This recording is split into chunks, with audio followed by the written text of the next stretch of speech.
January 9th meeting of the Scarborough Planning Board will please come to order. Please rise for the Pledge of Allegiance. I pledge allegiance to the flag of the United States of America and to the republic for which it stands, one nation, under God, indivisible, with liberty and justice for all.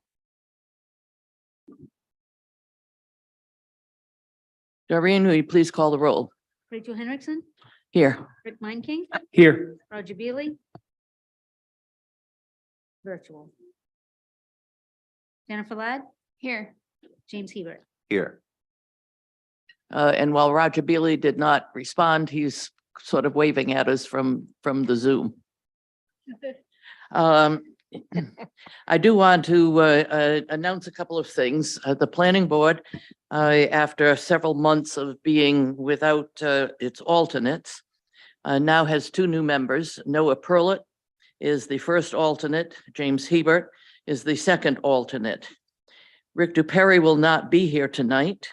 So James Hebert will be a voting member. Noah had a prior engagement and will be with us next time. I also want to announce that because we are now at full staff for the board, at our next meeting, we will have the election of officers and the confirmation of committee liaisons. Next item, the approval of minutes for December 12th, 2022. Do I hear a motion? So moved, Madam Chair. Thank you. Do I hear a second? Second. And second, Jennifer Ladd. Any changes, omissions, corrections? Roger, I think there's going to be some lag in your response. So for something like this, you could just nod your head back and forth. Thank you very much. No objections. Please, Doreen, call for the vote. Please call the roll. Rachel Henriksen. Yes. Rick Meinking, Yes. Roger Beely. Already. Yes. Jennifer Ladd Yes. and James Hebert. Abstention. Mhm. Since Mr. Hebert was not here, was not on the board at the time, he cannot be expected to make a judgment on the accuracy of the minutes.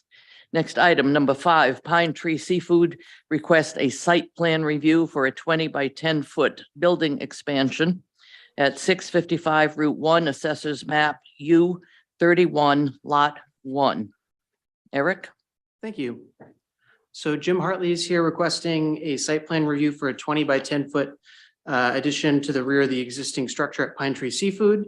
The structure was approved for use by staff as a smoking facility earlier in 2022.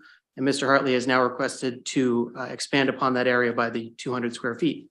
He has communicated to staff the expansion would be for refrigerated storage, including a walk-in freezer and walk-in refrigerator. The additional impervious area created by the expansion is proposed to be treated on site at the request of staff, and the applicant has updated plan sets showing the total change in impervious area as requested in the staff memo. A draft motion of approval has been provided for the board's consideration to this effect. Thank you. I'll turn it back to you, Madam Chair. Thank you. And for the applicant?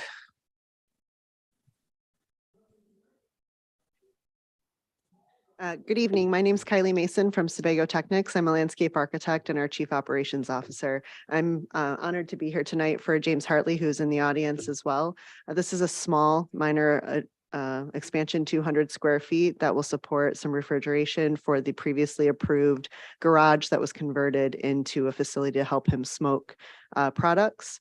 There is no processing that is handled within this garage, just the smoking of seafood. It's currently replacing an outside residential scale smoker that they've used historically. And that's it. Thank you.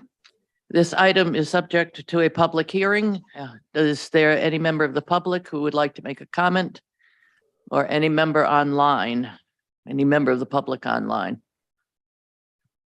No hands raised. And no one's making a mad dash for the podium. All right, let me explain something for the benefit of the applicant and the public in general. When this was originally approved, there was something that was not noticed by the staff and did not come to the planning board. And according to the ordinances, Section 9, Performance Standards, M3, Performance Standards, Small Batch Processing Facilities. Small batch processing facilities may be undertaken only after the planning board has reviewed and approved the use in accordance with the following performance standards and requirements. Since the planning board did not see the original application, what we would like to do at this meeting is to ensure that there is no question, but that this is a permitted and accepted use in that facility, in that area, in the TBC3. And that all of the i's are dotted and the t's crossed. So we are going to ask the applicant to provide us with some information that would assist us in making that decision. For members of the planning board, we just took a look at this today and tracked down the fact that the planning board actually should have likely been involved before. And that in order not to disadvantage the applicant, we would attempt to perform our due diligence tonight and move forward. We appreciate your generosity in that. So just some details. It's a low temperature convection oven. It's not actually a wood fired element. There's fans that circulate the heat and smoke. There's no exterior noise. The smoke's generated as minimal burning, I guess. So there's a little bit of wood that is smoking. The same hardwoods of a home wood stove. There's no fire, less smoke, replaces a small, like I said, a small outdoor smoker. I think it's relevant that he has talked to all of his neighbors, including any of the managing entities of them, and they were all in support of their plans.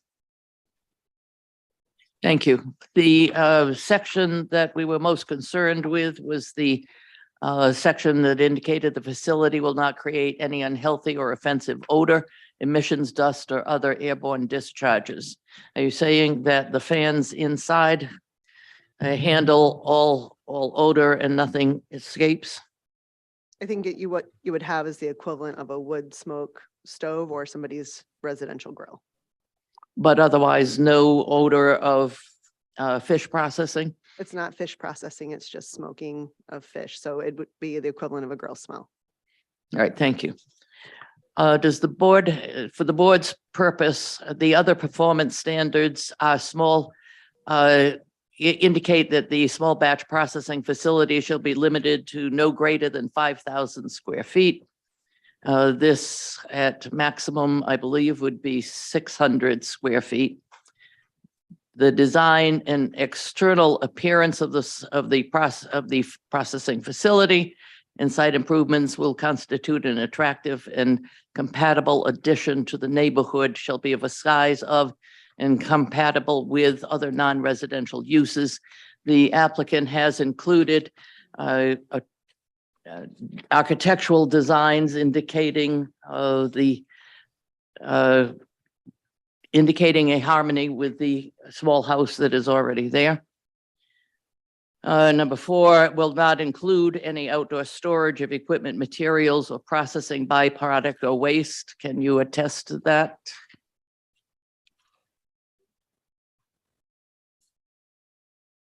Yes, that's a retail store, would handle all the waste. There is no waste that is coming out of this smoking area. Thank you. And number 5, the facility will not create any offensive noise or vibration, heat, or glare to abutting landowners. Right. So as described, there's the ventilation. There is no heat generated outside of the building. There is a pleasant odor of grill or wood fire, and we've talked with all the abutters. Thank you. And number 6, it will not create unsafe traffic conditions or a volume of truck traffic in excess of other non-residential uses. Just the increased demand of everyone wanting delicious smoked goods. Very good. Thank you. Does the board have any questions?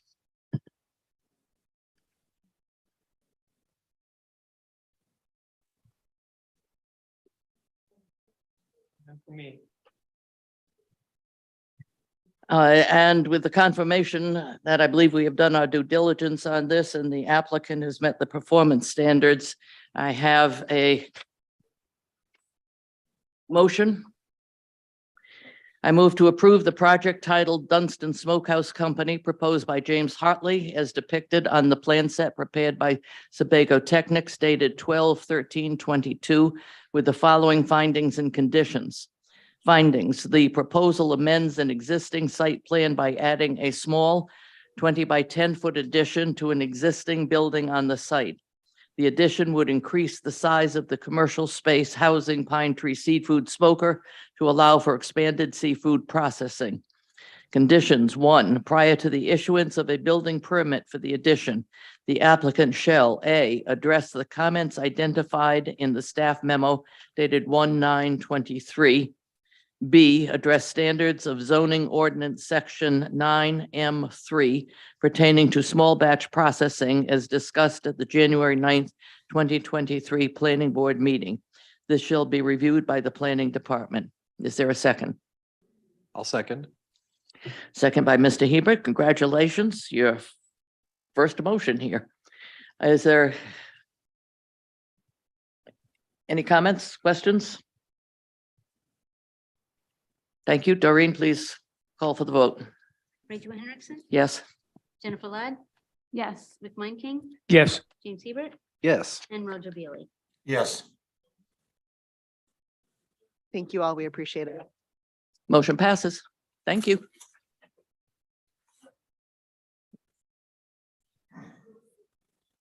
Number 6, Chamberlain Construction, Inc. requests a subdivision review of the 8th amended Dunstan Crossing subdivision. The amendment would transfer land from lot 108 to 107 and combine lots 106 and 107 to create one large lot. Additionally, a small portion of open space will be added to the newly formed lot 107 area. Property is further identified on Assessors Map U301, maps 106, 107, and 108. Eric? Thank you. So Chamberlain Construction is in front of the board with a subdivision amendment for the 8th amendment of Dunstan Crossing subdivision. I don't know how much more descriptive I can get beyond what was in the agenda, but this would essentially increase the lot size of lot 107 to encompass the area previously occupied by lot 106 under the 7th amendment, as well as some additional area of lot 108 and an area that was previously owned by the HOA. We've talked with the applicant today on some of these distinctions and some of the easement language that's part of the project. And with that, I would turn it back to you, Madam Chair. Thank you. And for the applicant. Thank you, Madam Chair, members of the board. My name is Sean Frank. I'm a civil engineer with Sebago Technics in South Portland. With me tonight is Elliot Chamberlain, the applicant. And I do think Eric did a wonderful job. We're basically creating one larger lot, if you will, out of what were 3 lots by stealing a little bit from 108, combining 106 and 107.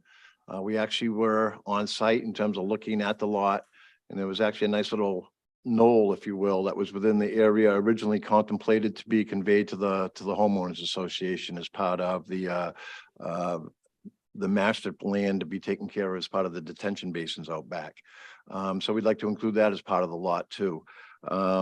With that, basically, we have one less lot than was originally approved. We did respond to staff review comments in terms of the condition of approval associated with providing a complete plan set, and we're more than comfortable to provide that. We did see the inference, the letter from the neighbor as well. I guess we just wanted to point out that, you know, this space was always intended as use for the homeowners association, which is basically for stormwater management when it comes right down to it. The drainage easement that's there is an association with the town because they're going to have public roadways that tie into these stormwater management systems. The town just likes to have the easement in case the homeowners don't take care of that detention basin. It allows the towns the right to go in there and actually do the work, so it's not impacting the roadway and the infrastructure within there. We still see this as a relatively straightforward and simple amendment.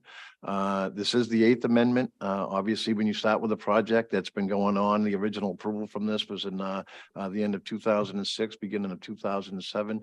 Things change as you progress, which is the whole point of the amendment process, and why we're in front of the board tonight. So again, at the bottom line is basically we're going to have one less house proposed within the subdivision at the end of the day. And with that, Madam Chair, I'd be happy to answer any questions the board has. Thank you very much.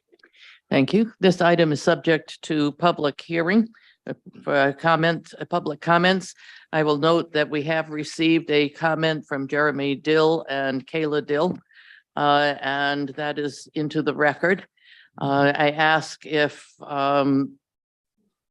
the folks who made this comment would also like to make a presentation. Please don't read what we already have in front of us, but instead explain a little more if you wish, or add to what you have.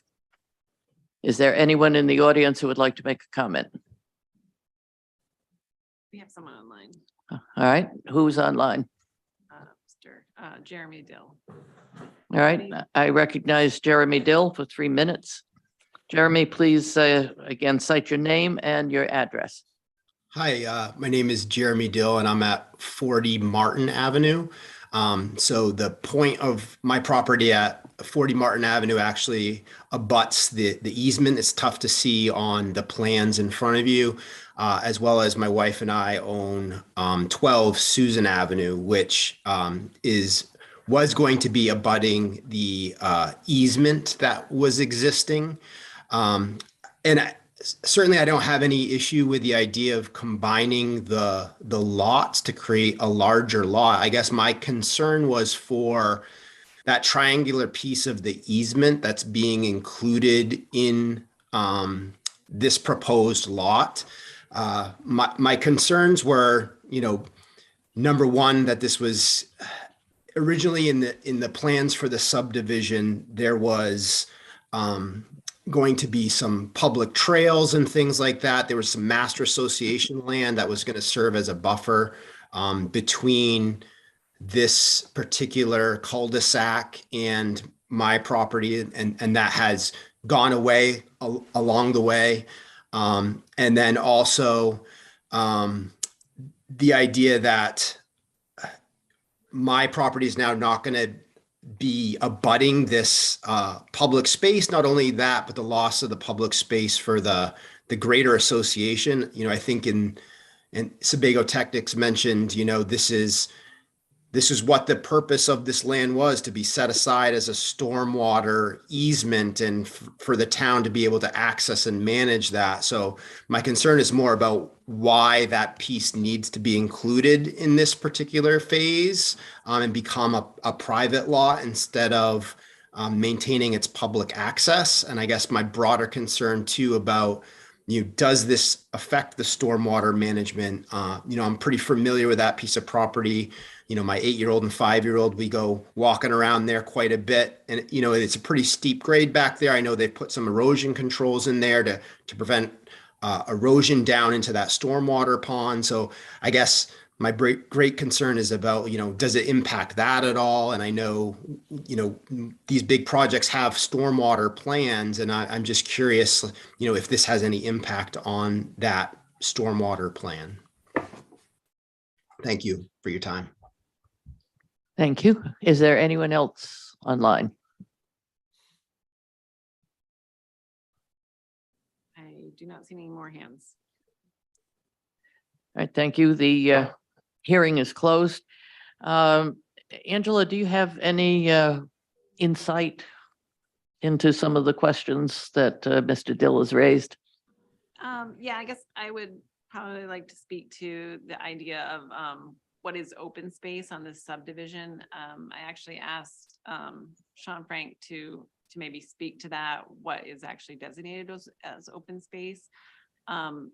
As I think Sean had mentioned earlier on, that is a stormwater facility. It's not something that we particularly like having people use as recreation space necessarily. Is not like as the abutter noted, it's steep slopes. There's obviously standing water and in some cases deep water. I'm not sure about this pond in particular. The reason why there is a town easement over it is, I think, as Sean has described, it is owned and maintained by a homeowners association.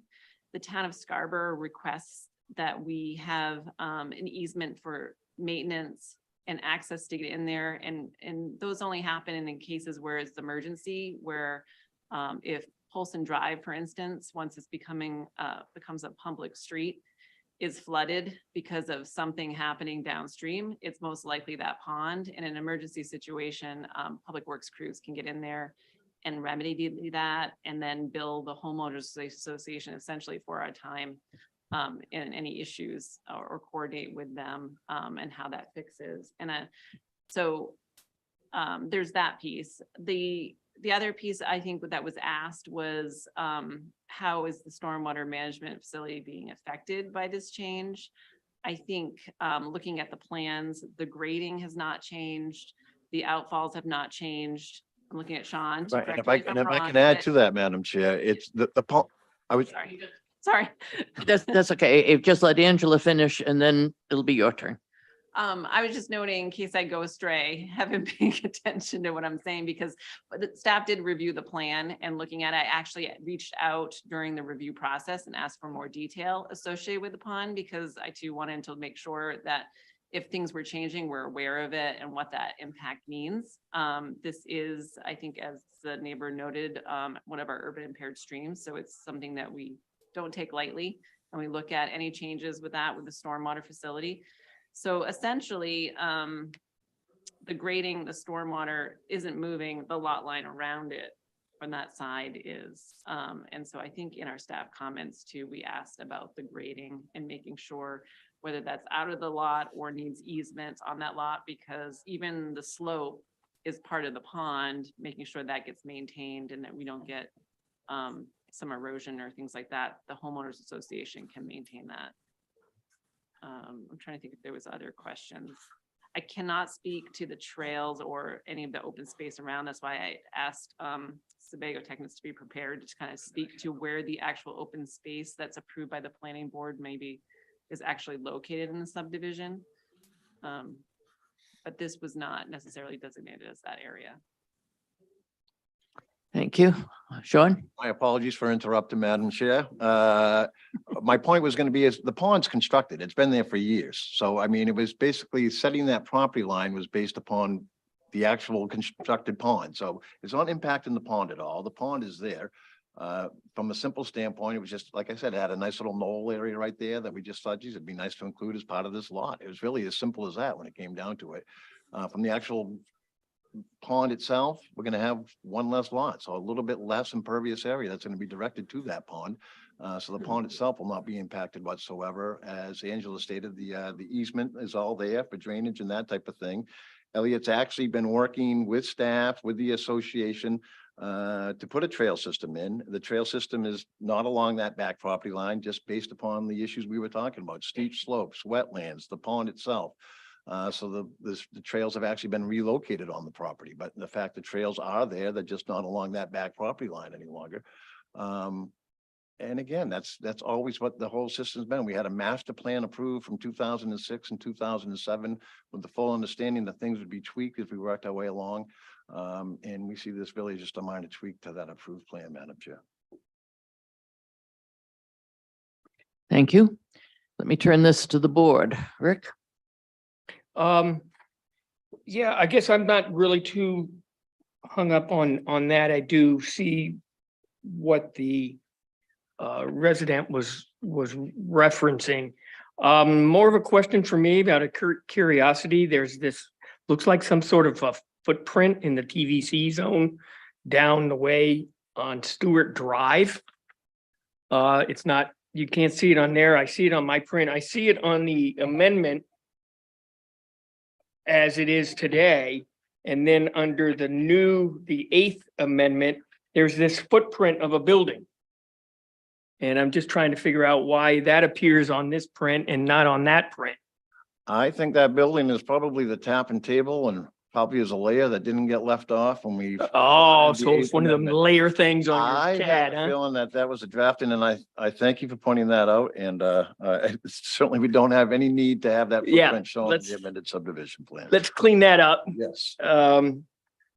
But I think at this point, I'm satisfied with the explanation and understand why lot 107 is being reconfigured for the way it's being reconfigured.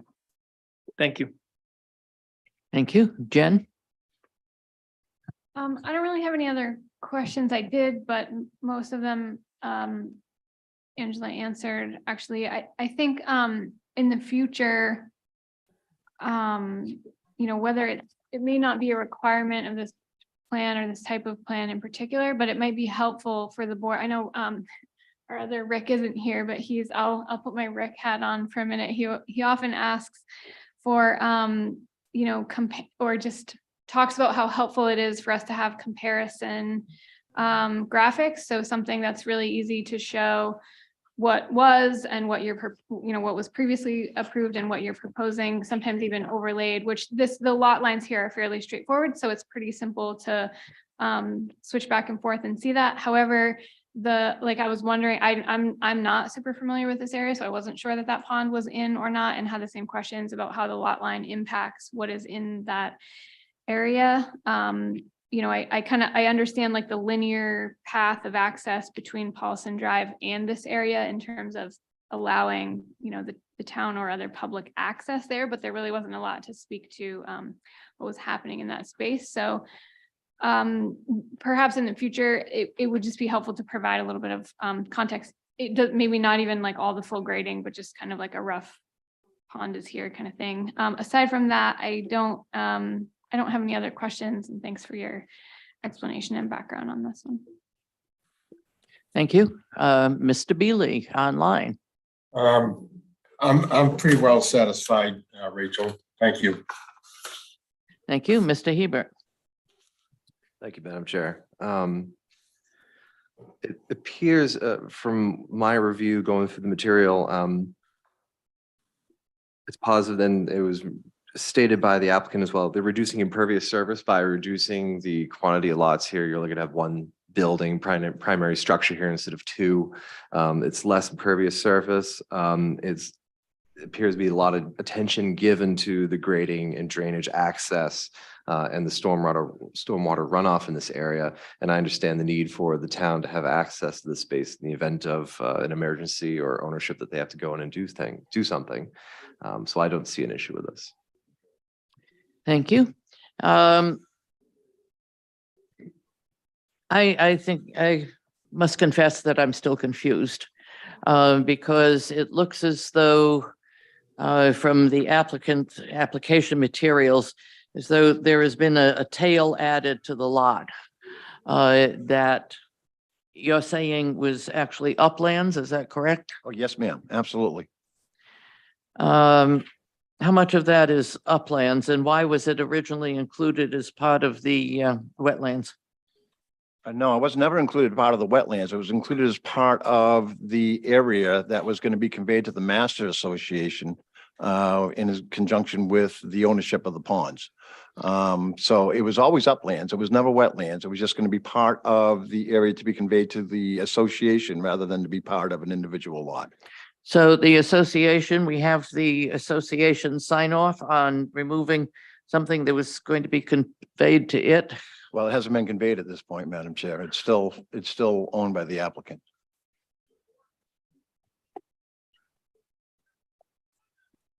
So there's a space that is being taken away from the original HOA agreement. I'm trying to, all of a sudden we have new space, and I'm trying to figure out That little where it triangular existed. space was shown on the original throughout, from beginning to end, had been shown to be part of the conveyance to the homeowners association. Yes. And now it is proposed to be part of lot 107. I don't know if I saw that as a taken, if you will, from the. Well, I'm homeowners trying to association. figure out, you say you've had a consultation with the homeowners association. What have they said? I haven't. Oh, Elliot, you want to handle that one?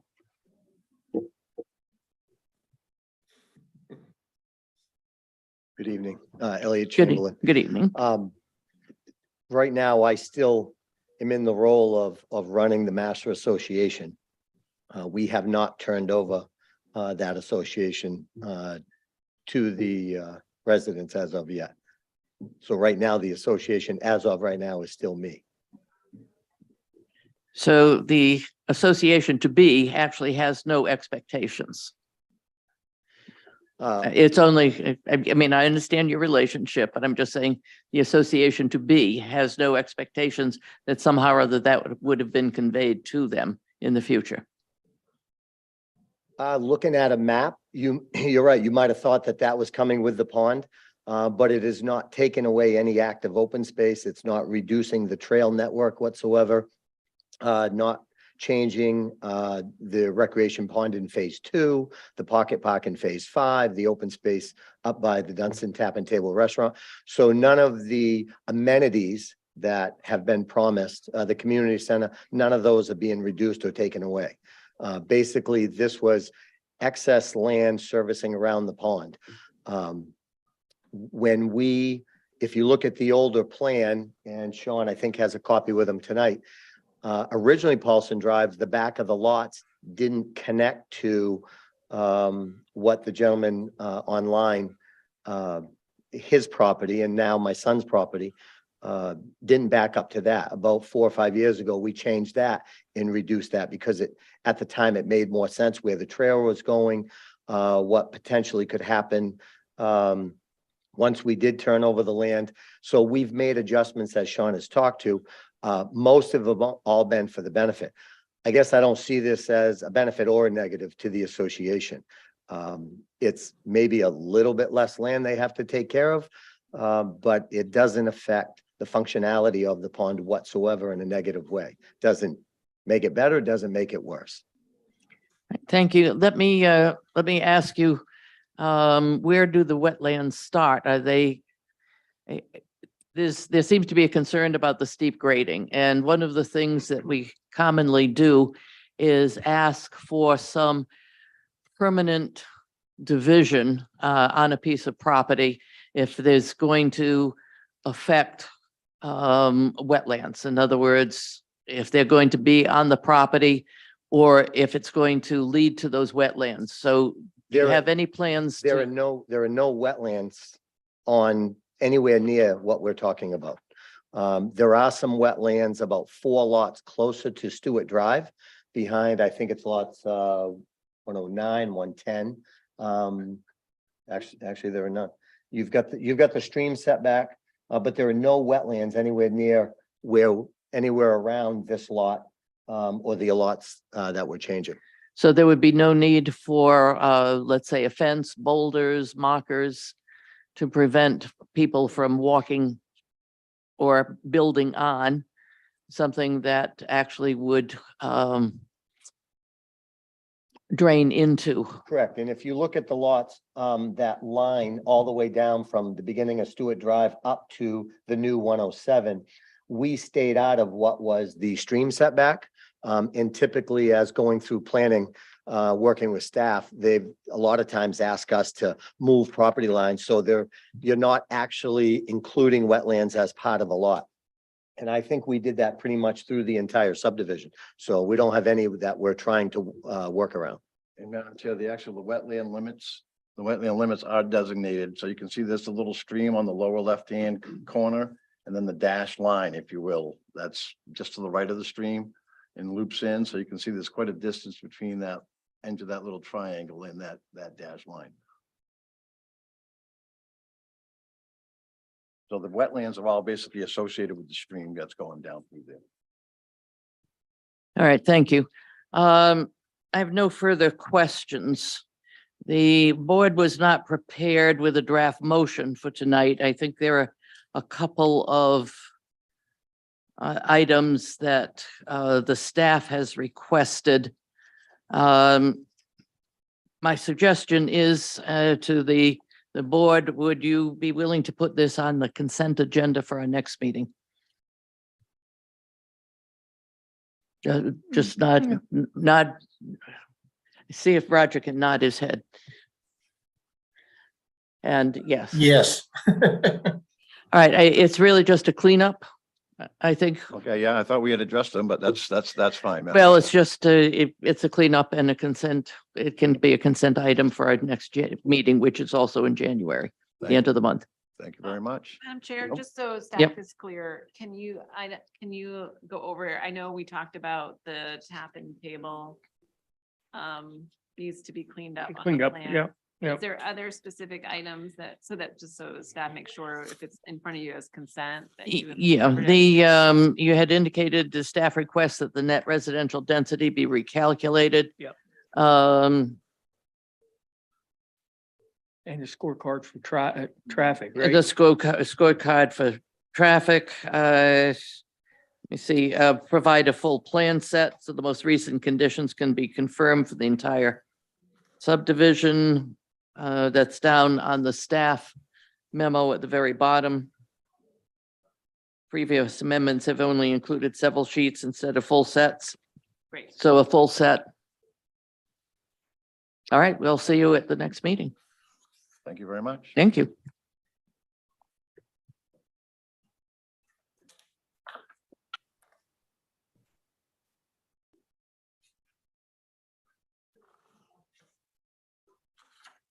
Item 7 has been tabled at the request of the applicant. Item 8, MEVS Solar requests a utility scale solar site plan review for a 1.95 megawatt AC solar project on land behind 22 Beach Ridge Road. The property is further identified as Assessor's Map R42, Lot 2D. For the town, please. Thank you. So MEVS is in front of the board with a utility scale solar facility in the area of 22 West Beach Ridge Road. The application was initially submitted at the end of 2021, but due to the town's performance standards for these type of solar systems, no forest stands and trees basically were allowed to be removed as part of any utility scale solar project. With the standards now revised by the town, MEVS has requested to be reconsidered for site plan review. The applicant had previously worked with staff to provide necessary completeness items such as the decommissioning bond, revegetation plan required by the updated solar standards, and emergency response plan. Staff has significant concerns over the impacts on natural resources as identified in the Inland Fisheries and Wildlife memo provided to the board, as well as on access to the site via Cranberry Pines Road. Further detail has also been requested on several items, including stream crossings, access road, and stormwater. And with that, I turn it back to you, Madam Chair. Thank you. And for the applicant. So Chad Chabazi?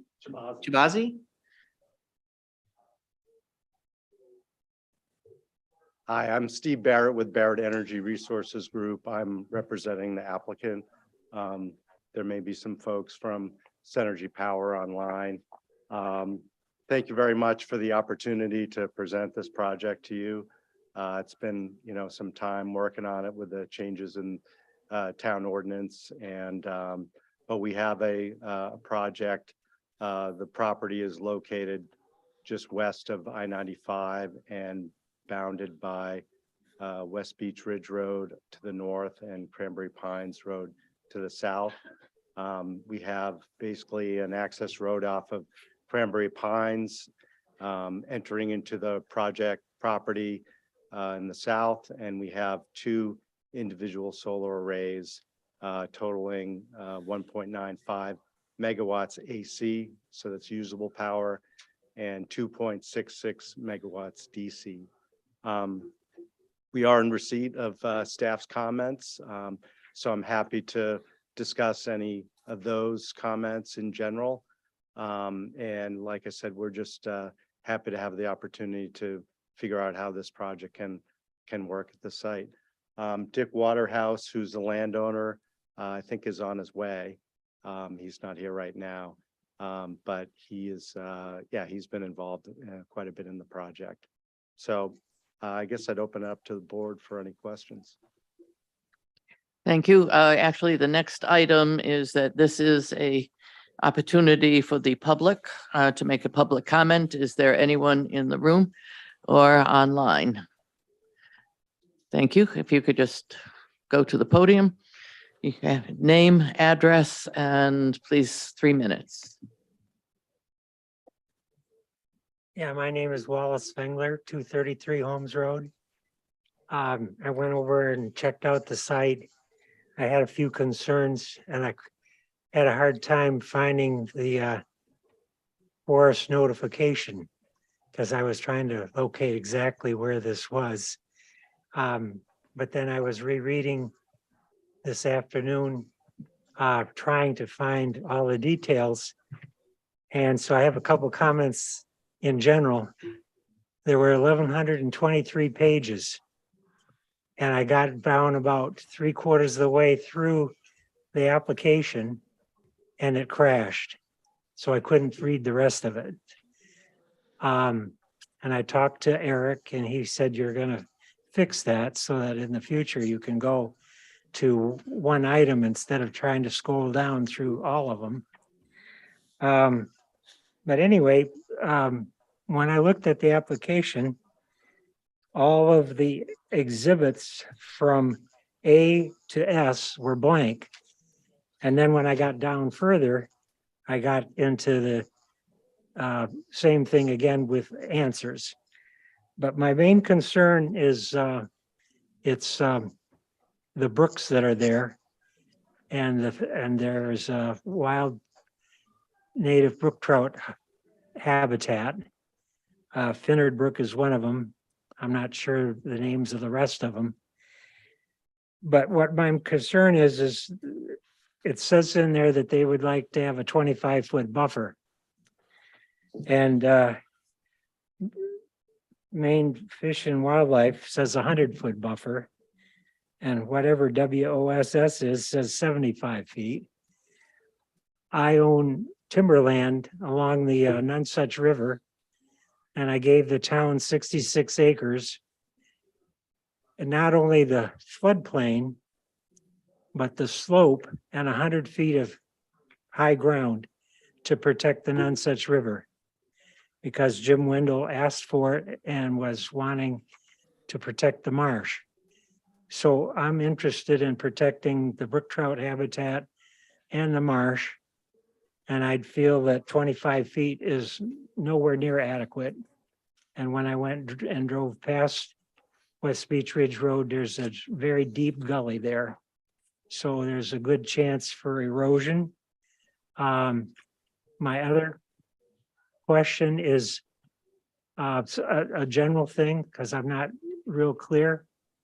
But when you have cleared all of that woods and you put in solar panels and the rain comes down and hits the solar panels, it seems to me that the water is going to warm up and it's going to cause the brook to warm up. And that's been my experience with my fire protection pond that used to be a trout pond. So that's my input. Thank you. Thank you, Mr. Fengler. Do we have anyone else who wishes to speak? Anyone online?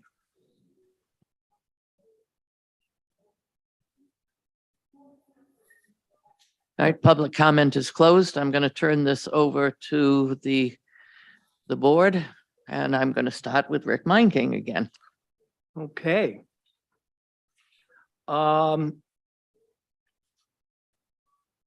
In terms of meeting the ordinances, I think you're getting very close to the performance standards that we're looking for, but I think staff has some concerns, and I share those concerns as well, and primarily want a little conversation on they recommend access coming in from Cranberry Pines, I think you mentioned. And that's not where you're wanting the access, and was wondering what the issue is here. The other way around. Okay, the other way around. Access is on West Ridge Road then? Is that what we're saying? Or Beach Ridge Road? I believe there is access available off of West Beach Ridge Road. The proposal from the applicant is to have access off of Cranberry Cranberry Pines. Pines. Yeah, And just wonder how we can remedy that concern. And so I guess I'm looking at the applicant for his thoughts. Sure. Yeah, our proposed access is from the south off of Cranberry Pines Road. And we're coming off of that existing road. We'd have to build a small segment of roadway apparently to town standards. So I think that was one of the concerns maybe that was raised by staff. I don't think that would necessarily be an issue for us. And then again, I'm just paraphrasing the comments. There was a comment about that the town snow plows, I guess Cranberry Pines Road, and that maybe where our access is maybe a dumping point for the snow. It sounded like that was the issue. So, if that's a big issue, we could certainly consider changing the access to West Beach Ridge. And then the third comment, I believe, was that our proposed road, maybe has tight turns or something that might be hard for emergency vehicle access. If you can see on the plan here, we come in from the south and then there's kind of an elbow. Yeah. We have design flexibility on that curve. There isn't any particular reason why we made it that sharp, other than I think the engineers think one way as far as making things tight and not too swervy, whereas the designers like to be more finesseful. So we could very easily soften that access, that curve. And then the reason why we have the road after that is to, the way it's oriented is to minimize impacts on the crossing. So we have one crossing where the road is straight across. So that's no issue for emergency vehicles. And then the second one, we kind of have a curve and then a straight. And that again is an attempt to minimize minimize the impacts of the crossing. So we heard the comment. I think we could look at whether or not we could do something with the roads and verify. I think one of the other comments from staff was that could we do an auto turn Yeah, with the fire trucks? And so we could look at this road with that. Notwithstanding all of those comments, responses to your comments, if the board strongly felt that they preferred us to come off of West Beach Ridge Road from the north, we could do that. The reason why we didn't was really because most of our project is located on the southern part of the site. And then the final comment that I make is we would have to have our electrical lines go to Cranberry Pines Road. So that's where the feed would, that's where you're gonna bring feed- in. Yeah, we can't go to bring the feed to the north because the electrical. So there's three-phase service down Cranberry Pine? It's just coming up before you get on Cranberry Pine. So we'll have to upgrade the line, I believe, up Cranberry Pine. All the way up Cranberry Pine? but not- To get not- onto Broad Turn Road, right? Yeah, exactly. Okay, so you're. So it's a grabbing the short, it's three-phase a from Broad shorter improvement than what we would have to do up on West Beach Ridge. So again, I guess to summarize, we'd be open if you really would like us to look at access from West Beach Ridge. But our electrical would have to Have go to to come from- Cranberry Pine. Oftentimes, we like to have them in the same location because that electrical line, that has to be maintained. So we would have to have an easement and just maintain that to make sure trees aren't growing up there. But we were flexible in that. If we could do construction alone off of Cranberry Pines, that also might be an option as well. So we're open to any suggestions. Yeah, I'm thinking, if, Madam Chair, that it'd be nice to see auto turn. Let's get some simulation before we make a final call on which way they're going to access this site. I guess that is my biggest concern, and you know, sharing that staff work on this quite a bit, and when they have concerns, it is impactful for at least this board member to weigh in on making sure that their concerns are being addressed. Yeah. That's all I have. Thank you. Jen? Thank you. I, in line with some of Rick's comments, also shared the concerns that he raised, as did the staff in the memo about, you know, some additional detail needed on some of the natural resources impacts and wetland stream crossings, those sorts of things, but I won't rehash those because I thought they were quite well laid out in the staff memo. And just for clarity, because it did come up in one of the peer review memos, you're talking about both permanent and construction access for the site being off of Cranberry Pines, correct? Yep. Okay. And you were just talking about having to extend the three-phase power, but I didn't see it previously. And while you were talking, I was just trying to flip through here, but I'm curious if there's any, I'm curious what the impact to Cranberry Pines Road looks like in order to extend that three-phase power. So are the poles that are there sufficient for that, or will you be putting in new poles, more poles, taller poles? Does there need to be additional clearing, that kind of thing? Would be helpful to see in the future. And then I was just wondering if you could speak to the public comment that we had about the offset to the streams. Okay. Go ahead.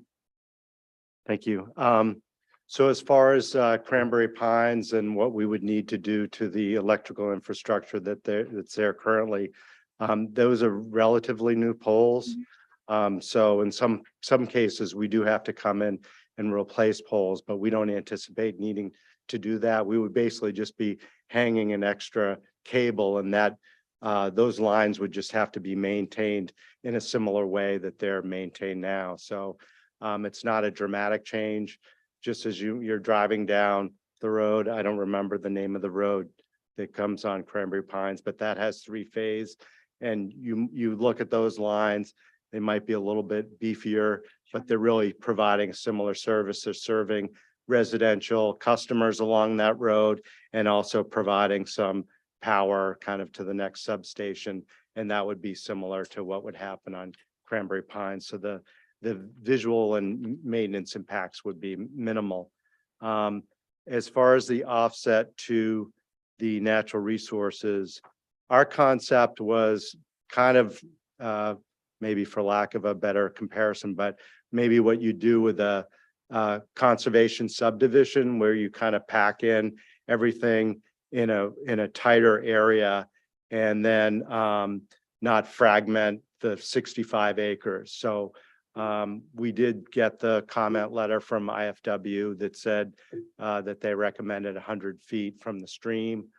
So we didn't take that lightly, but we thought it would be less impactful on some of the other stream buffers if we limited the buffers where we're proposing development, where we're proposing the arrays, and avoid any impact on buffers for the other streams.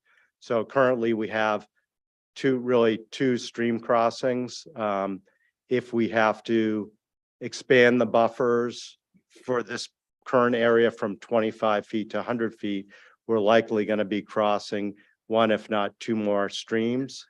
So those are kind of the trade-offs that we took into account.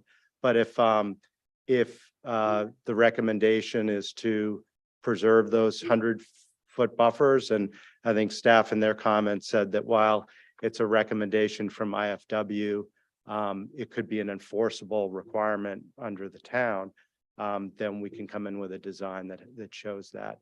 But in general, it'll show more stream crossings and more the arrays expanded further to the north.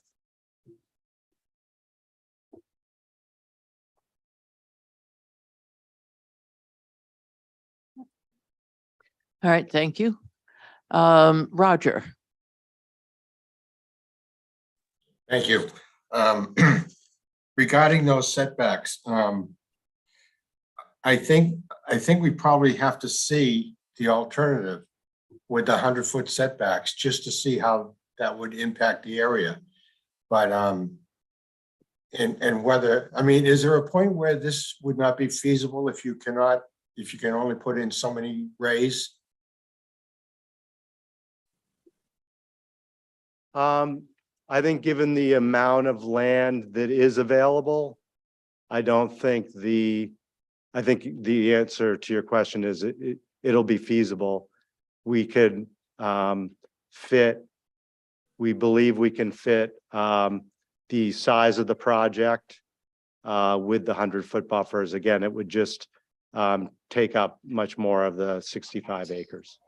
Okay, I think we probably have to see that as an alternative plan. The other question I had was, which you are already dealt with, was on Cranberry Pines Road. And I can understand your reasoning there. I think I guess from my point of view right now, we need to see the option, the option with the 100-foot buffer, and see how that works out. If that can work for you, we can make a decision on that.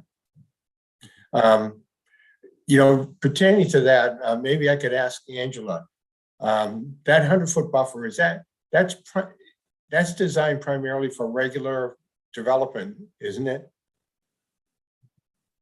Well, I can say IF&W will typically request a 75 or 100-foot buffer from the resource. And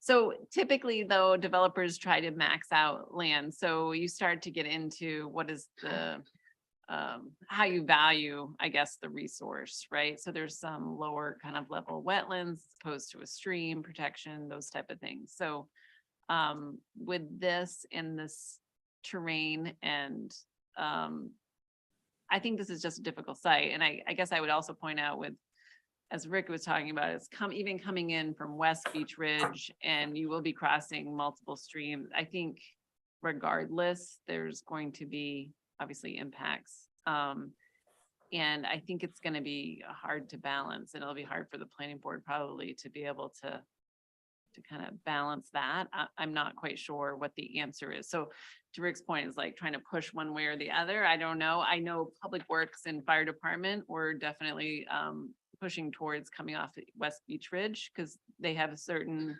criteria in mind. I think unfortunately you guys have to weigh kind of all of that, plus environmental concerns, plus everything else. So I would say with most, back to your question, Roger, most developments are probably getting that kind of similar recommendation. It's just how the planning board kind of weighs in on protection of that. And I know, as they pointed out, trying to put that in a more dense area so you're not impacting the whole 75 acres.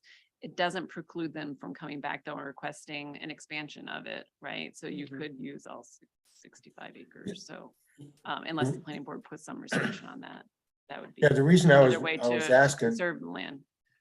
Yeah, the reason I was asking, because I understand what Mr. Fengler was talking about, and but unlike a regular development, these are basically going to be panels with vegetation growing underneath them, I believe. And so I would think any kind of rain would be absorbed into the vegetation in the ground right underneath them, and not necessarily running directly into a brook or something like that. But I don't know, just a thought I had. What is I'm not quite sure what that tan piece on the map is. What is that? It's wetlands associated with a stream that goes through there. I asked the engineers not to call it that separately, so I'm sorry for the confusion. Oh, okay, so that's the stream, and those other two I guess it's more like a yellowish tan.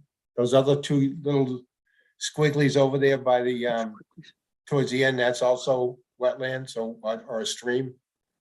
Yes. Okay. Now, if you were to go with the 100-foot setback and you were to develop more of the area closer to West Beach Ridge, would it make any sense for you to bring in your power source and everything from West Beach Ridge instead of Cranberry Pines? No, wouldn't. It would be very expensive, cost prohibitive to try and bring power, improve the existing infrastructure all the way around to West Beach Ridge Road. Because they're only single phase. Yeah, and Yeah. this is Chad Chavazi with Synergy. Nice to meet you all, and thanks for having us today. The other issue is the interconnection agreement. We already have that in hand with CMP, and they basically told us that that wouldn't be feasible to come off of West Beach, and that's why we initially looked to come off West Beach Ridge Road, but they told us that path would not be feasible. That's why they had us basically come in off of Cranberry Pines. Okay, all right, okay. I guess at this point, I don't have any other questions other than I think you probably have to show us the what it would look like with a 100-foot setback to see how that works for you, if it can work. Yeah, the 100-foot setback would take out that smaller array, which wouldn't kill the project, but it would drastically reduce it. We could relocate that smaller array, like Steve Barrett was mentioning. Yeah. It would just, we just have to move it further north. Okay. But it would also impact the larger array in that it would make it basically, like Steve said, we'd have to expand the site area footprint because it would also impact that array as well. So we'd have to move further north. So it would basically, if you could just imagine, it would make that larger array skinnier or smaller, and then we'd have to take out the smaller array and move it further north. So that we could do it, but it would be basically almost a redesign of the system. Yeah. Well, I don't know how the other board members feel, but I think you probably have to at least take a look at it and let us see what it looks like. Okay. Yeah, we can do that for you and then produce something to show you what it would look like. Okay. Thank you. Thank you. You all set, Roger? He's ignoring you now. Yeah, he is. I'm used to it. Yes, yes. I was just wondering if you had anything else. No, I signed off too early. All right, thank you. Jim. Thank you, Madam Chair. So you had mentioned the interconnection agreement with CMP, so you've already done your coordination with them. Yes. Locked in. They've determined that the Cranberry access point's the easiest for them. Yeah, and they've also kind of signed off on the size of the project. So, there aren't any unknowns as far as how big a system we could generate power from. Great. Actually, the system size was larger before, but because of the rule changes with the state. So this project has a lot of history. We actually were trying to get this project in last November. And because of the rules, it was because it was one of our later projects. We have 15 projects in Maine. So because it was one of our later projects, it didn't meet the deadlines we were trying to get this in front of the board last November 21st. Eric's done a great job working with us on this project. So we had to reduce the system size from 5 megawatts down to 2 megawatts AC. And then it's like, I think Steve said 2.6. So it's actually been reduced already by more than 60% based on the state kind of rules that they changed the rules. It's kind of been a moving goalpost with the state. Great, thank you. Right now, as it's shown, these are the 25-foot setbacks all the way around each of these sets of arrays. Yes. I tend to agree with Mr. Beely on this. I would like to see what it would look like with at the very least, a 75-foot setback, because I know that was mentioned earlier. But if the consensus is for a 100-foot buffer, I know the time it takes to redesign these, I would like to see that. I would also like to see, and it was mentioned previously, but just graphically showing what the largest vehicle being able to come in and out of that space, whether it's with a turnaround or some other means, just so that they don't have to back out of that space. Other than that, I don't have any questions, Madam Chair. Yeah, and one other thing we've done before, if the vehicle size is concerned, we have stage projects so that we can, if need be, we can bring smaller like lift trucks with modules, for example, or even like inverters. So we've done things like that before, if that becomes a concern. We can talk about the next meeting. Sure. I guess would that be larger than a fire truck? No. I mean, it would not. I mean, there's things that we could do to minimize that type, those types of large vehicles. Gotcha. I guess, I mean, if in the event of a fire, the fire department would need to get out here. So I guess as long as the road is able to accommodate that level of emergency response vehicle, since that would be the largest vehicle in there. I would be it would be able satisfied to, we'd be able to make sure to accommodate a turnaround for a fire truck. That should not be a problem. Okay, thank you. Sure. I think it should be based on ladder truck, right?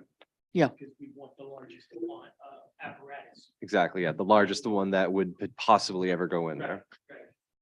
That's all I have. Thank you. Thank you. I agree with my colleagues that I would like to see the alternatives. I understand that you've talked about the necessity for trade-offs in terms of stream crossings. If there's a larger buffer, but I would like to see it. I believe Angela did mention that sometimes 75 feet is recommended and other times 100 feet. So if you would also like to show us the 75-foot buffer in addition to the 100-foot buffer, I'd appreciate that. We can do that. Very good.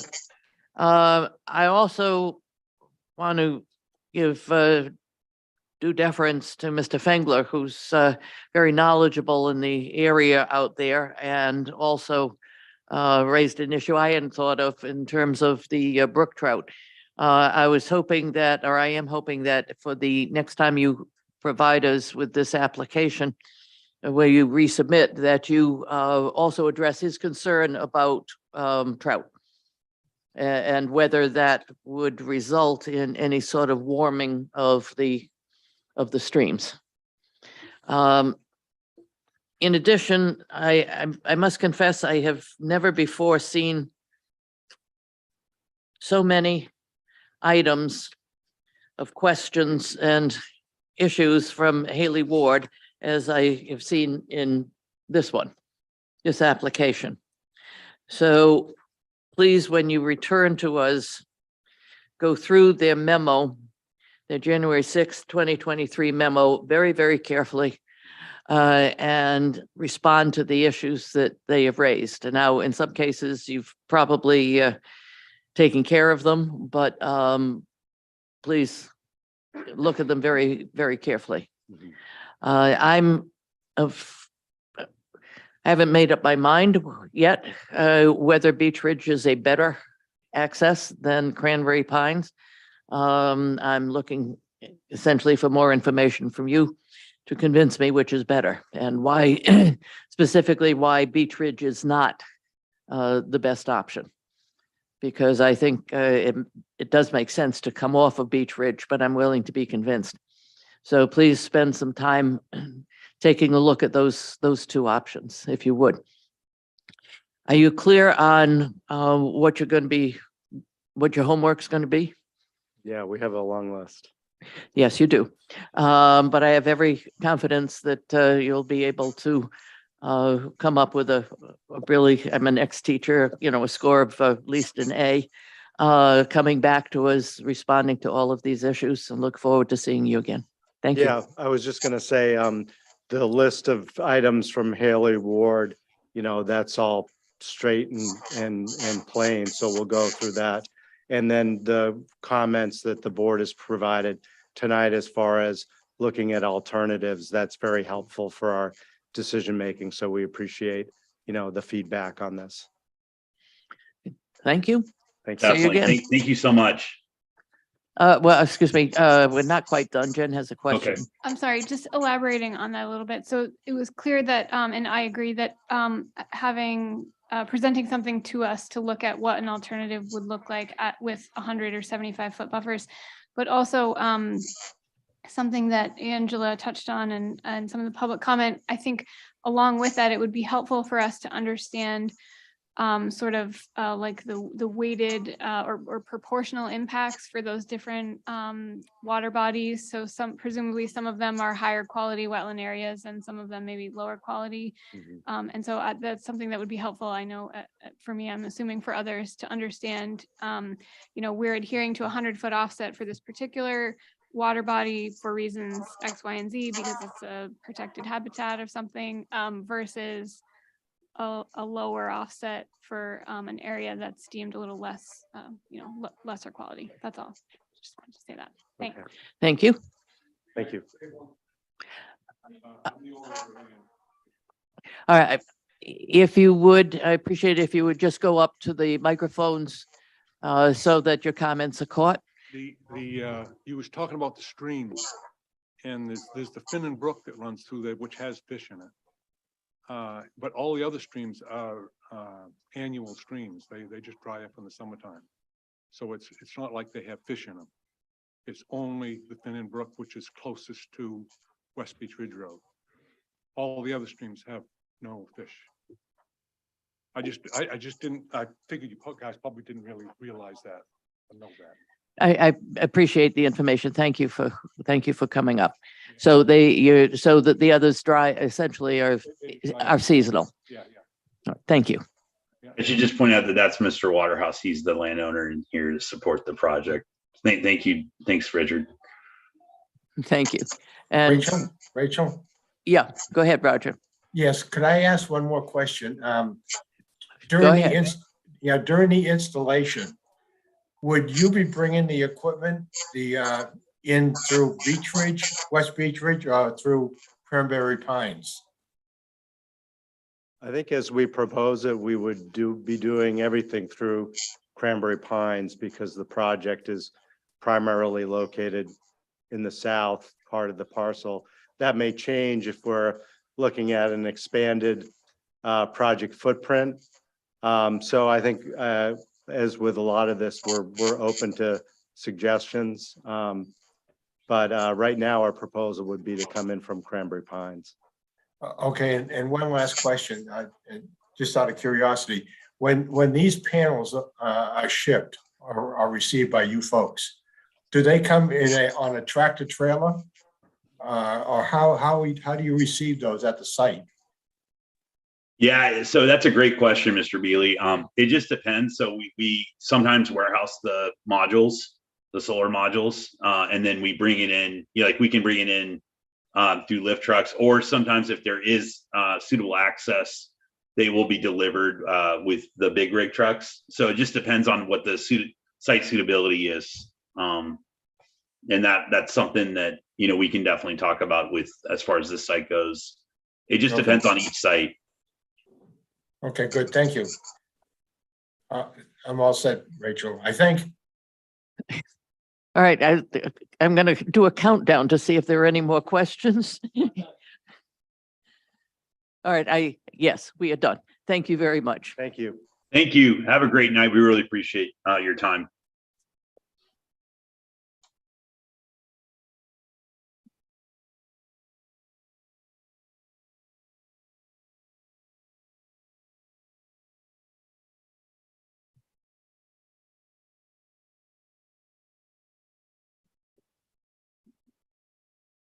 Number 9, Crossroads Holdings LLC requests a sketch plan review of the town center subdivision at Scarborough Downs, assessors map R52, lot 4 for the town. Thank you, Madam Chair. So the Downs team has been working with staff, kind of going over some ideas, and that resulted in this application as a sketch plan for the town center subdivision at the Downs. It's located at Scarborough Downs. It would be located at Scarborough Downs Road, and where Market Street would come in from Highgate Parkway. The Downs team has presented a couple of concepts for stormwater, traffic and overall site layouts for the board's consideration. And this sketch plan would ultimately be followed by a preliminary subdivision application. And then subsequent site plans if that the final subdivision is approved. With that, I would turn it back to you, Madam Chair. Thank you. And for the applicant. Gotcha. Well, again, I'm a little low on battery. Good evening, Dan Bacon here on behalf of Crossroads Holdings, LLC and Scrubber Downs.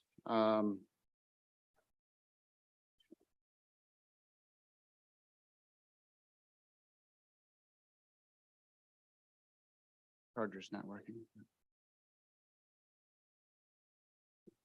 I do have a presentation. Should I run that through the Zoom? Okay. Oh, to be a panelist? Okay. Thanks. It's rejoining. So again, thank you. Dan Bacon here. We're excited to be presenting. This is a sketch plan as. Let's see. Share my screen.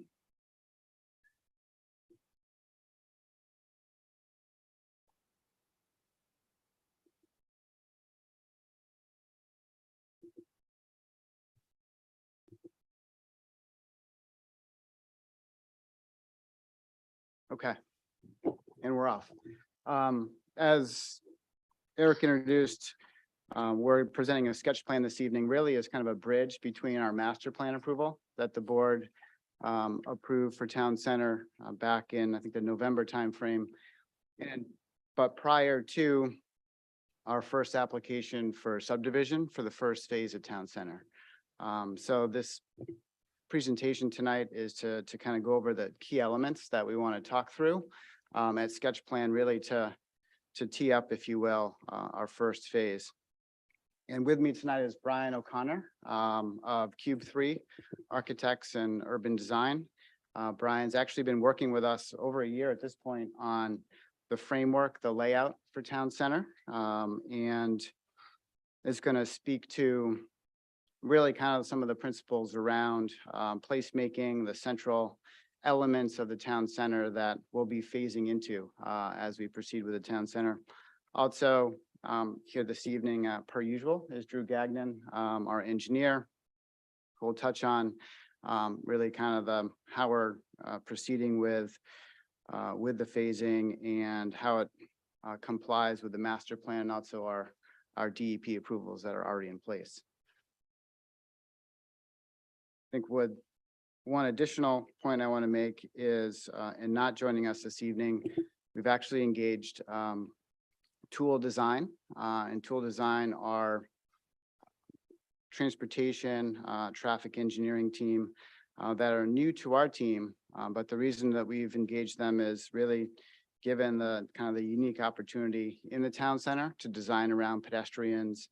And that's really their specialty. So in addition to Goral Palmer's work, the Towns Review, Tools team who do a lot of these type of town center walkable mixed use places have been brought in to advise us as to how best to design our streets and think about our intersections design so that they're walkable, they're safe, they're really prioritize pedestrians, cyclists, of course, also accommodate traffic.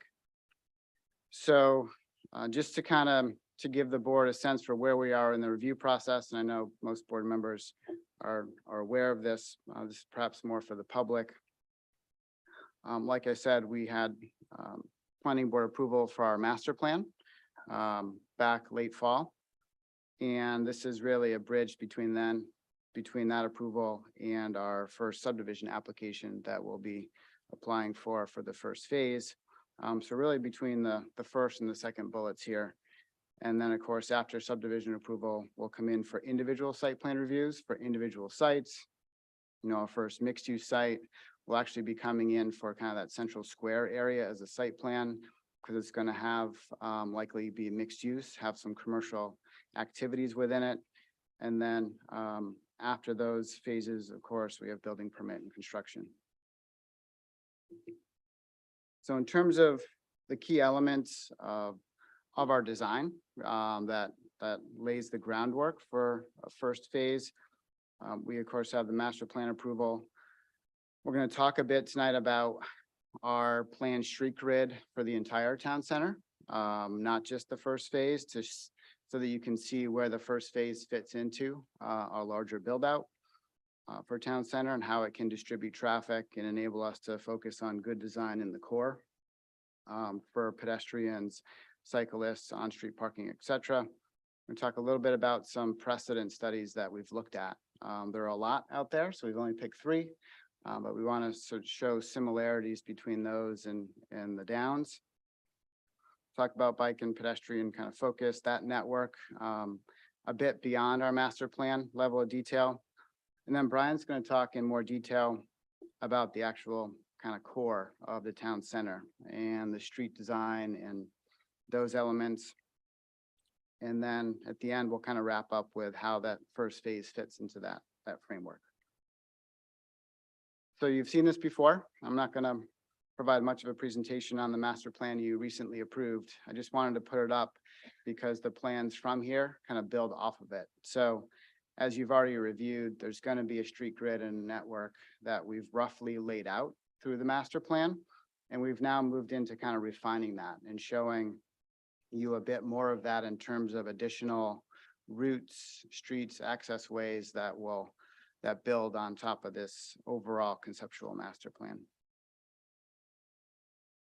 So that's this first graphic that I'm putting up here.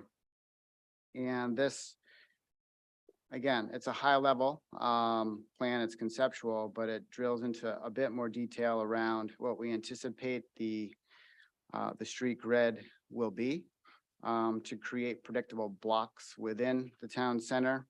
And over time, we'll phase in additional routes. So what we're anticipating, and I'm going to use my pointer here initially. And so just to orient you, since master plan, this is town center residential on the upper right. So we're really, and then this is the American Home Senior Living Facility here. So today, we're essentially complete up to this point.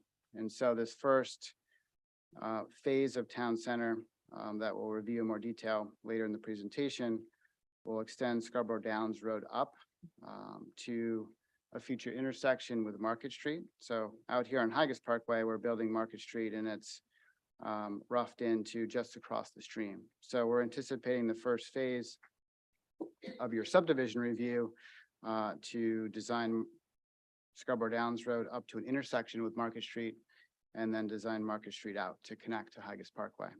We're also anticipating likely would have a section of street coming off of Scarborough Downs Road to provide access to 2 lots, 2 larger lots on both sides of that. So that would just be the initial phase.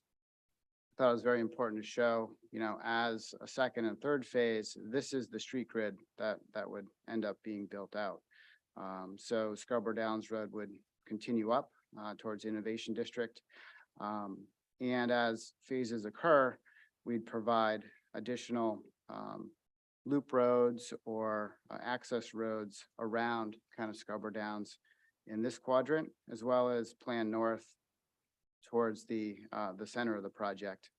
And over time, rather than just one intersection, these roadways or access ways will provide alternate routes so that we can really focus on the central core of the town center being kind of pedestrian friendly, not get too large of an intersection, be established traffic calming measures that we've talked about during master plan. If you thought this was important, rather than just showing you the first phase that just shows those initial streets and a few dead end streets, that we show how the center will evolve over time. And these side roads or loop roads really are intended to carry a lot of the traffic that's going to visit the town center or pass through the town center because they lead to parking lots. They avoid or provide opportunities for avoiding kind of the central pedestrian place within the town center. And these arrows just simply illustrate how traffic in cars can make decisions at key intersections along the way. Question. This is just highlighting kind of what we're seeing as really our pedestrian focus area in the town center. It's kind of really the heart of the project from a pedestrian, from a retail, from a activity standpoint that Brian will talk about in more detail, and see how that fits within kind of the overall framework for the center in terms of the street layout. In terms of precedent studies, we actually looked at many, and Brian has experience throughout kind of the Northeast. We thought we'd show you just a couple examples, one of which is Freeport, Maine, a more historical location, but one that's worth comparing to what's possible at the Downs in terms of having your kind of central Main Street. In Freeport, it's really right next to Ella Bean. The intersection of Main Street and Bow Street is similar to what we're envisioning the Downs Market Street could be in terms of not necessarily the amount of retail, but just in terms of the setting and the character of a place. And in the case of Freeport, which many of you experience frequently, there's that kind of that really Main Street type feel, which I highlighted in yellow. There's central kind of intersection, Bow Street in Maine. And that's really where pedestrians are priority. The street's fairly narrow, it's easy to cross, et cetera. And that's in part enabled by the street design, but it's largely enabled by a larger network that's around it. So not all traffic needs to travel through that intersection. A lot of traffic and visitors don't actually travel down Main Street. They travel on perimeter roads to get to parking lots or to entirely bypass that area if that's not your intended destination. So we thought that was a good example, an historical one that's occurred over centuries, not even decades, and also wasn't designed necessarily,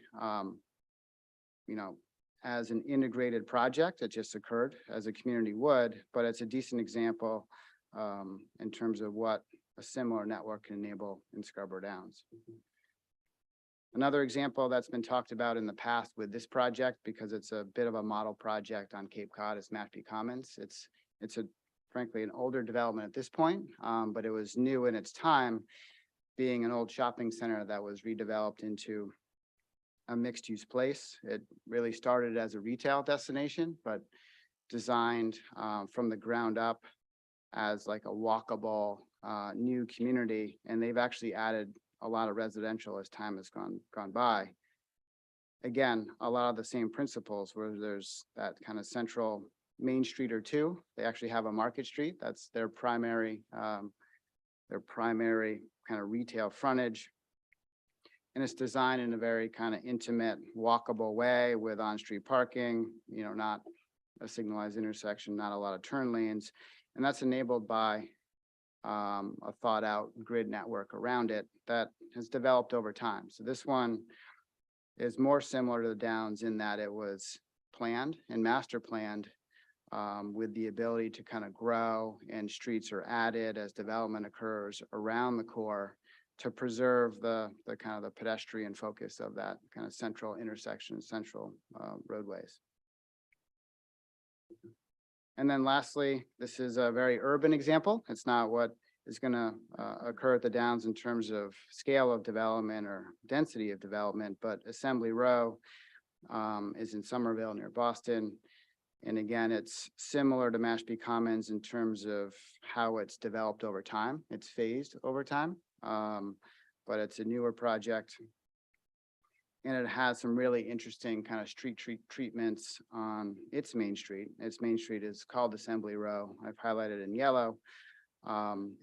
And there is certainly a fair amount of capacity for traffic, but there's all these other opportunities so that Assembly Row doesn't have to carry kind of the load of traffic and can focus on creative pedestrian amenities such as curbless streets and things of that nature. So I wanted to provide that context to give you a sense of where we're headed and how projects like this can kind of design the first intersection, kind of the focal point once in a fairly intimate way, pedestrian scale way. And as time goes on, traffic can be distributed and accounted for, not by changing that intersection or making it significantly bigger, but actually adding the grid around it.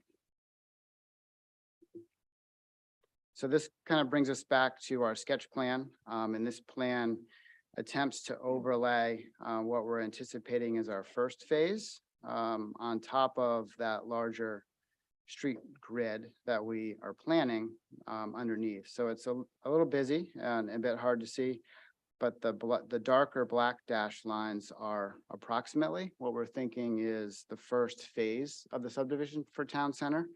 So you see, again, Scarborough Downs Road, a larger lot that we would come forward with development in the future on just north of the American House. That's actually where the grandstand and clubhouse are today. You can actually see their existing conditions underneath. Likely have a access road, a street here. Just to the north of that, we create a lot in the location where we're anticipating a central hub or central square. And then Market Street connection out to Higas Parkway and lot development opportunities on both sides of the street there. And as you can see, over time, this can grow in terms of growing those lots, growing the street grid to complete an entire network.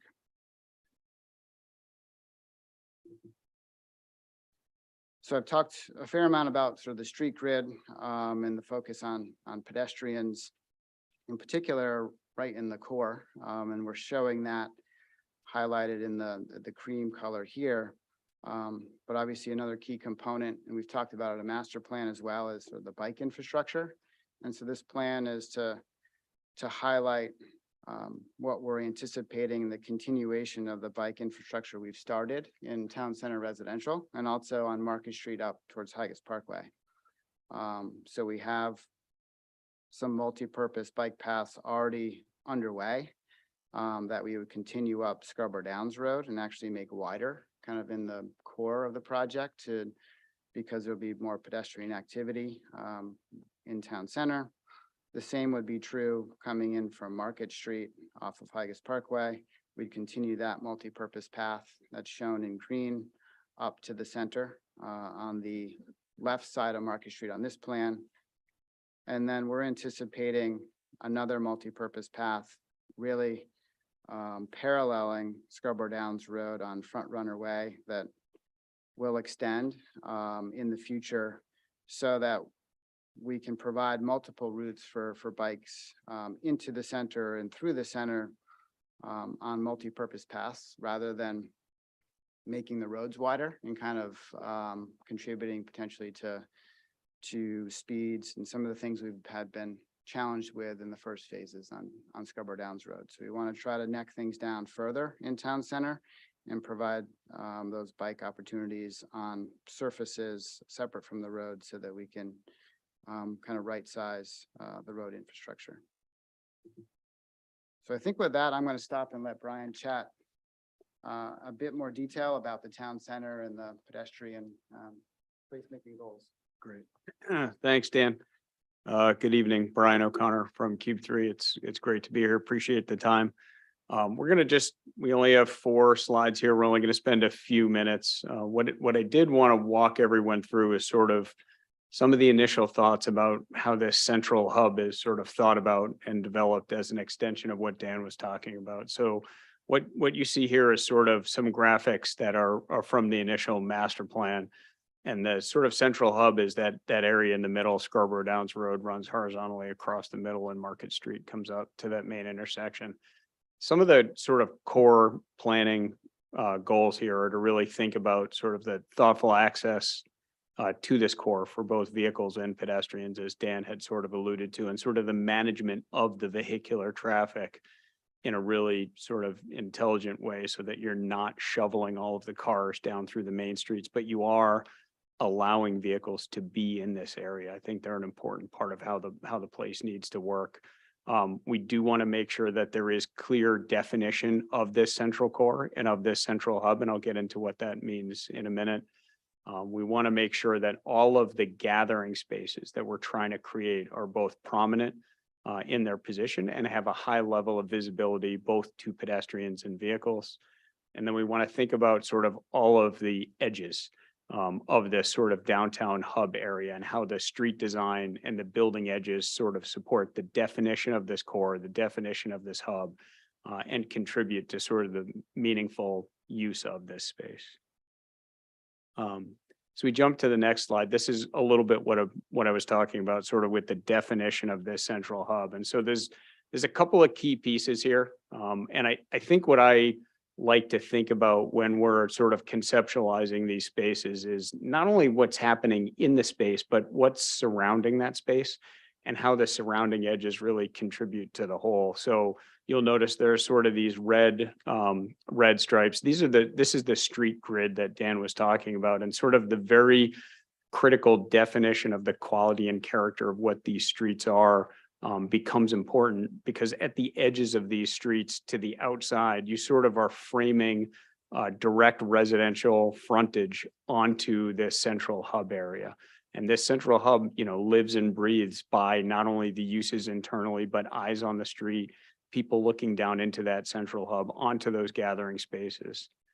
So if we kind of walk through this a little bit, in the middle there, we have some sort of a very active, engaging, mixed use sort of component in the middle. You have a variety of large and small sort of green areas that are these gathering spaces. We were talked about the framing of the pedestrian focused street edges.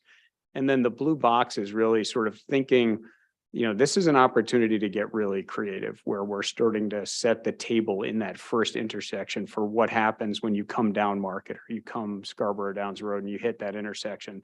Is that an opportunity to do some sort of a flush intersection or a raised table, and thinking about using the street in that area as an expansion of that pedestrian experience? And so we'll talk about what that means in a minute. But, really this diagram is about not only sort of the edges and the street character, but the buildings that can be supportive of those edges as well. And again, along the bottom, you'll see where we have 5 and 5. Here we're talking about really using Scarborough Downs Road as a way to define an active retail edge. So we have active retail edges on either side of that main sort of creatively thought intersection that we have to work on. And then as these legs of circulation for both pedestrians and vehicles run up the page, we have residential and other uses that are really framing this hub. Placemaking is obviously a core piece of how this works. And so again, along the bottom of the page, we're thinking about how vehicles and people come into this central hub area, what they see and what they feel when they get there, what the quality and the character of the streets and the intersections are, very, very thoughtful decisions about sidewalk depth and parallel parking and bollards and street lighting and street trees. These are all parts of that experience. We also need to think about how people move through these spaces, not only along the streets, but, these yellow arrows start to indicate some of the really core desire lines from a visible and walkable permeability standpoint, so that this hub area in the middle is not only framed and active around the edges, but you have the opportunity to not only walk and look, but really intersect and connect with what's going on in that hub. So this idea of taking the framework of the hub, thinking about the edges, thinking about the quality and the character of the spaces, this all contributes to this notion of placemaking. And then finally, these are just a couple of quick ideas that we're starting to work around here. And this is really thinking about how to get that public activity focused. So Dan talked a little bit about this meaningful infrastructure grid of streets that allows cars in, but doesn't require them to pass through this space. That gives us an opportunity to do things like that lower image with the yellow, where you can see, this is a diagram from another project where we think about sort of flush intersections that have bollards to define the edges, different kinds of materials, flush conditions between sidewalk and roadway, all that contribute to the sort of enhancement of that pedestrian experience, but one that works in conjunction with very safe sort of passage of vehicles through there. So again, it's sidewalk with street lighting, street trees, and just sort of really taking what Dan had talked about as the sort of long-term development plan on these street grids and making sure that we're focused right now on finding creative long-term solutions for those initial pieces of street and that initial intersection, all of which support some of the core master planning ideas for the central hub that we've been talking about. So. Dan, I don't know.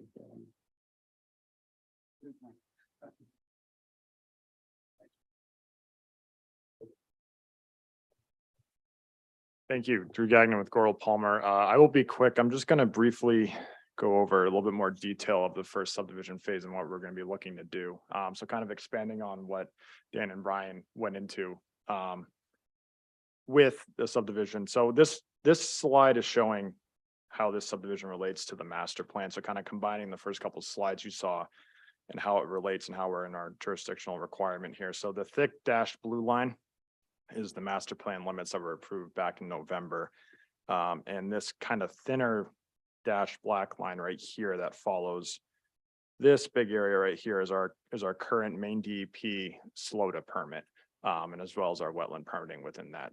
And then this thicker dashed black line, which Dan had mentioned earlier, is going to be the limit of the first subdivision phase that we're going to be coming forward with. So really what this slide is intending to show is that we have all of our state permitting in hand for this first phase subdivision, which hopefully kind of really sets the framework for what we're going to be proposing. Obviously not shown on this plan would be the DOT permitting that we also have in hand that was approved about 1.5 years ago at this point. So this is just another plan that shows the actual subdivision. Dan's done a good job of walking through what's going to be proposed, but just briefly, again, we're going to be extending Scarborough Downs Road north, just beyond where American House at the Downs is, which is right here in your plan. So it'll be planned left. Market Street ends currently right beyond Willowdale Brook right here. That's actually being constructed. That stream crossings in, and that road should be getting paved as soon as the spring season comes around here. Be extending Market Street, turning it up and creating that intersection that we've been talking about here within the first phase. And then also another roadway that's going to be extending. I'll be planned north, but it'll be east towards the inner track here, and eventually the connections with Front Runner and future connections to the Innovation District. So just for orienting everyone, this right here is the existing inner track. So you can see that we're kind of bordering right up against that threshold for our design here. So the Downs Road is going to tie in temporarily to the existing Downs Road, which exists right along the plan here. And just speaking real quickly again to what we're trying to design here.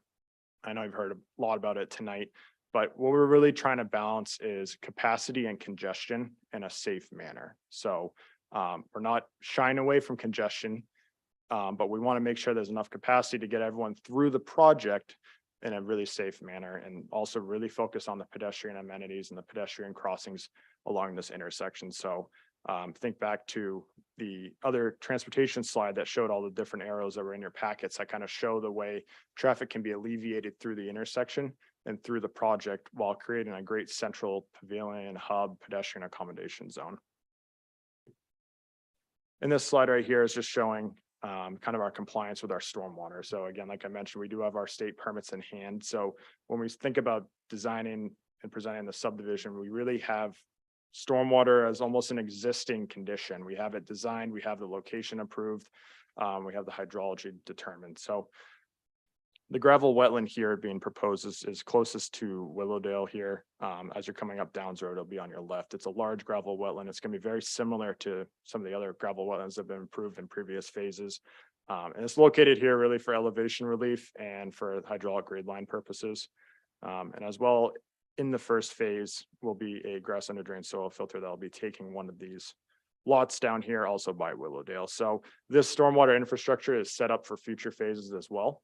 So we're going to be expanding development thresholds, but still utilizing the same stormwater facilities that we're going to construct during the first phase.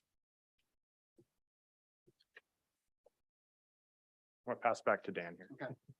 No, I think that's the extent of our sketch plan presentation. We are kind of simultaneously looking at concept plans, for site development. You've probably read and heard about the 3i Home project. Is an affordable, actually the first in the state, kind of affordable disabled housing project that we're working with. They're starting their design. They would be an early adopter, an early end user within the town center. We're starting to look at the first mixed use building, et cetera. But obviously we need to kind of advance the subdivision step first to kind of know that the framework and the street layout is progressing with the board, and then then those end users can get definition. We can kind of work further on individual site plans that match in. And Brian's concept that we had up there just sort of shows the general development pattern, but we're of course going to follow that kind of largely per the master plan approval. That gives you a sense of kind of the building form and massing, but of course each site plan will be further designed and more unique than that, but it gives you the sense of place and context that we're planning. So with that, we'll stop, and we're pleased to answer questions of the board. Thank you. This item is available for public comment. Are there any members of the public that would like to come up to make a comment? Or do we have anyone online? No hands, nobody dashing up. Oops.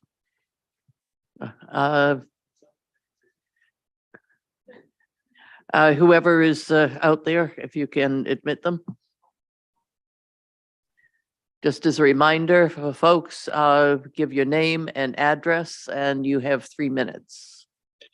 Good evening, everyone. My name is Paul Lynette, and I'm the president of 3i Housing of Maine. Just very interested in the presentation because Dan alluded to our interest and our real excitement about being part of what's happening at the Downs, and look forward to continuing to really follow the developments and be an integral part of what's happening in Scarborough. So we're located, our offices are in Topsom, and we can't wait to really meet with staff and start our process as well. Thank you. Anybody else? In that case, public hearing is closed, and I will turn this over to the board rather than go down the line. Raise your hands. Go ahead, Question, James. Madam Chair. Where on the, and forgive me if this question has been asked already, I am new tonight. Where does or would the on-street parallel parking begin? Would there be any on Market connecting from Haggis going to the downtown area? Just trying to get an idea of, I'm envisioning this in the future as this is the place where people want to go. There's going to be a lot of amenities and attractions, and it's really going to be a highly desirable location. And now I'm thinking about how am I going to get there during a high traffic, busy time, and just want to get a sense on how open will a lot of the on-street parking will be, and kind of where will it extend to? Absolutely. And welcome to the board. Nice to meet you. Thank you. This evening. On Market Street, and this is Market Street here, as Drew indicated, this is where Market Street's construction today is ending. If you can see that, okay, it's a faint pointer. If you see this first kind of proposed or conceptual intersection, we're anticipating right about here. We would begin on-street parking, kind of right after this curve. There's a bit of a curve kind of coming in to get aligned for Market Street with Scarborough Downs Road. So we're anticipating much of this section of Market Street will have on-street parking. Increasingly so as you get closer to Scarborough Downs Road, because that's where we're anticipating kind of the density increases, potentially restaurants, retail, storefront and frontages exist, particularly in this vicinity. So that's on Market. And then on Scarborough Downs Road, there's already on-street parking in a variety of places, depending on what's happening along Scarborough Downs Road as it's built today. And so we're anticipating that continues, and largely this whole, next to length of Scarborough Downs Road would have on-street parking, but for where there's driveway openings and other things that wouldn't accommodate it. So, and that's going to be true really within the entire kind of limits of the town center, to the extent that it's possible, working with the town and what's happening along the frontage, because we want to have that additional parking and not overbuild parking on sites, and have sites be more parking and less building than they need to be. We really want to kind of get it right in terms of that ratio. So that's the intent there.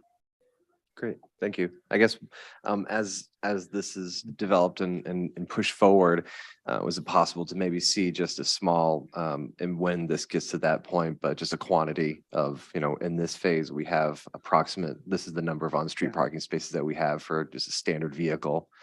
Just to give, I guess, for myself and maybe other board members, just a sense of, in this particular street grid, this particular phase, we're looking at X amount of public on-street parking spaces. Yeah, we've started to actually quantify that. So that'll definitely be part of the subdivision submission. We also expect that to have a relationship with our site plan applications, because in this zone, we can, under ordinance, we count on-street parking towards site parking requirements, so that we don't do what we just talked about, build more parking on site. So, and we'll have a scorecard or whatever the right metric is, another scorecard. Sure. To track that, so that we know where we are, what we're counting towards sites versus just general parking for visitation. Great. And I guess my last question for now, just regard to overhead utilities, will there be overhead electrical going from Haggis down Market to the town center, or will that be buried? And if this has been answered already, please correct me. Been answered through master plan Thank you. generally, and there's not going to be overhead power on Market Street nor Scarborough Downs Road, but for on the edges where we transition from overhead to underground, and that's defined on our master plans. Staff can get you the approved master plan document. It's shown there in a conceptual way, and so that's in place, and Great. that'll be adhered to through this subdivision process. Great, thank you, Dan. Thank you. Any other comments, questions? Jen?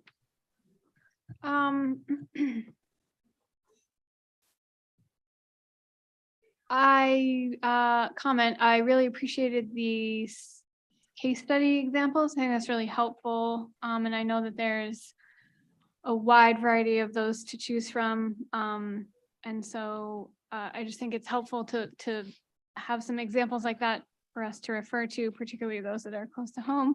I'm familiar with Mashpee Commons as well as Somerville, but Freeport certainly is, we all know that area well. I was a little curious if you had looked at any, you don't need to answer, but just sort of rhetorical, any other developments like this where maybe it didn't, like the natural patterns didn't evolve in the way that you were looking at. So sort of like unsuccessful versions of routing vehicle traffic around what was maybe intended. Like,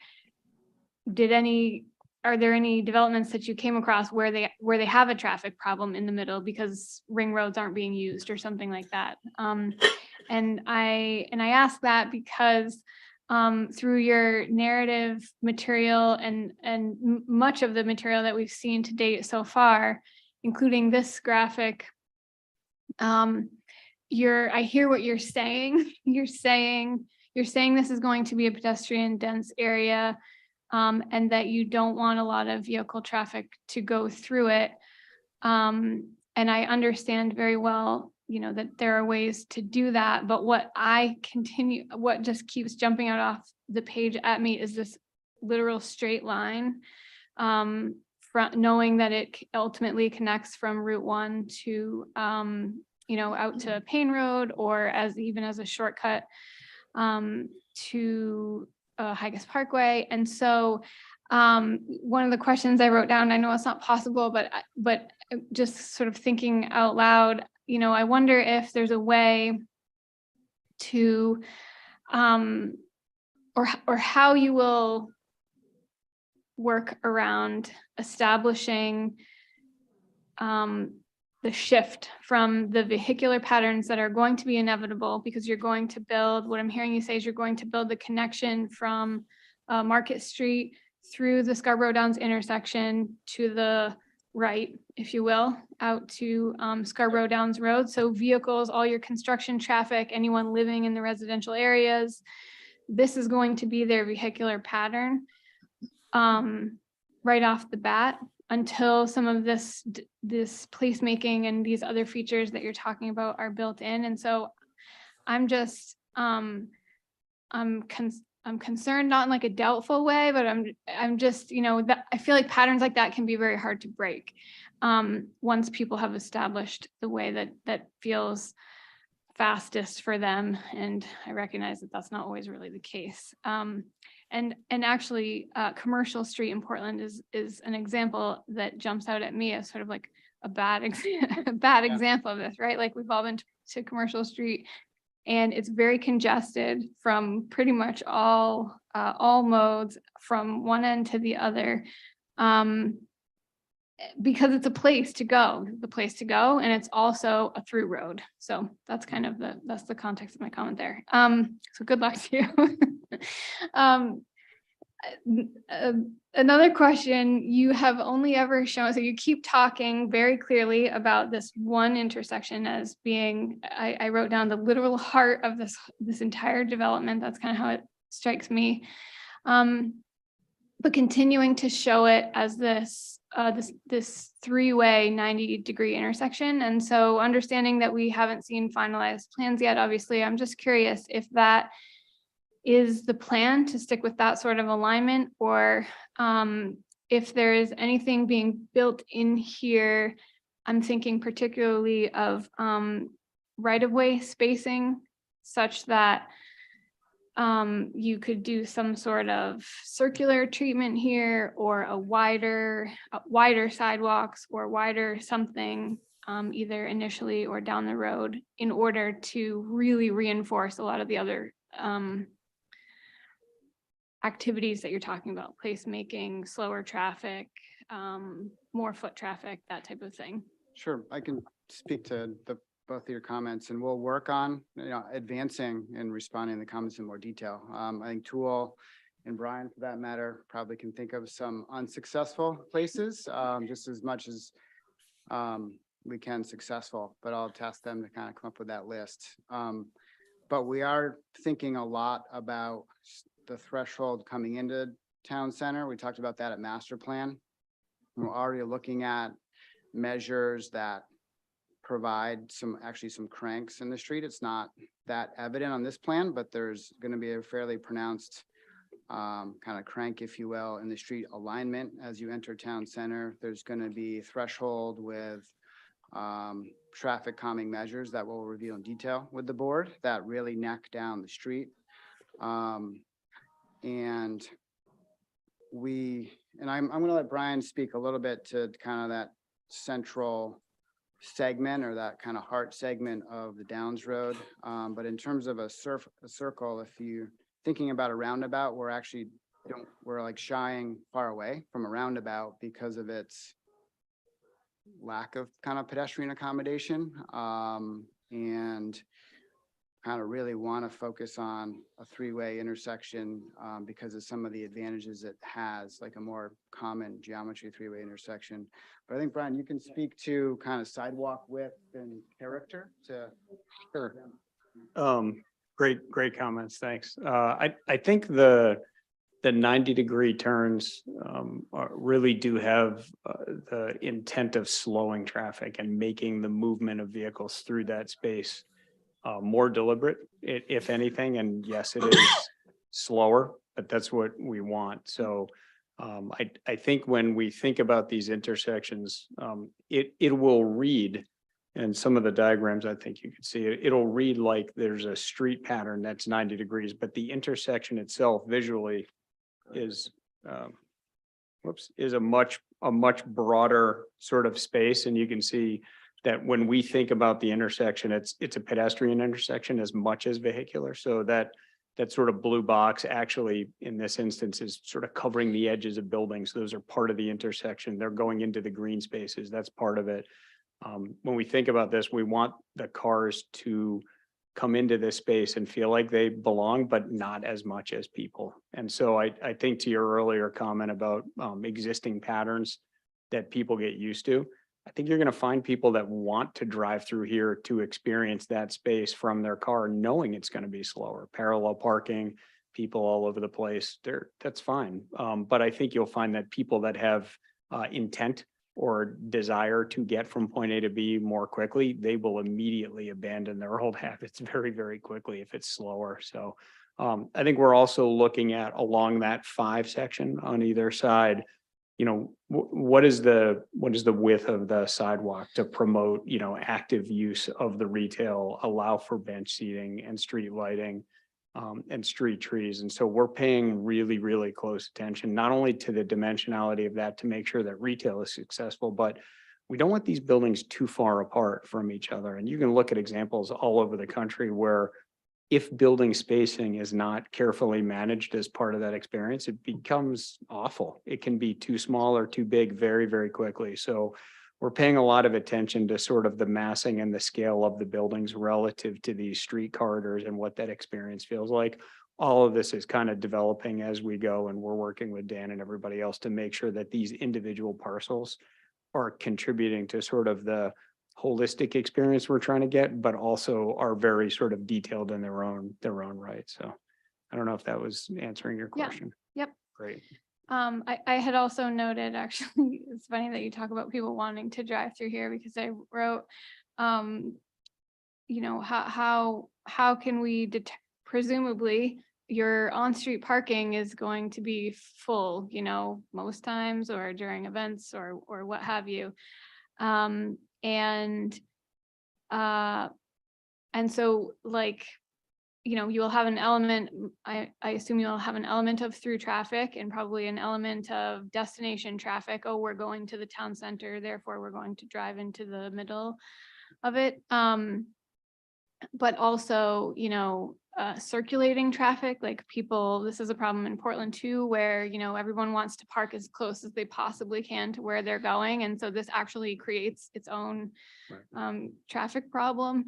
And so I think, you know, that's something else that I'm sure you're looking at, but also that, you know, I think we should be looking for as well, which is how just sort of those subtle, I don't like to use the word deterrent, because you don't want to keep people from coming here, but really sort of shaping people's decision making about, I know it's going to take me longer to go through there and my chances are better so I'm going to do this behavior kind of thing. Yeah, it's a great comment. We actually think about this a lot. And one of the things that we thought about is sort of this notion of how do you allow circulation, but not too much. And so if you're coming up Market, I think what you're going to notice is that you'll be able to see parking lots to the left as you drive up Market.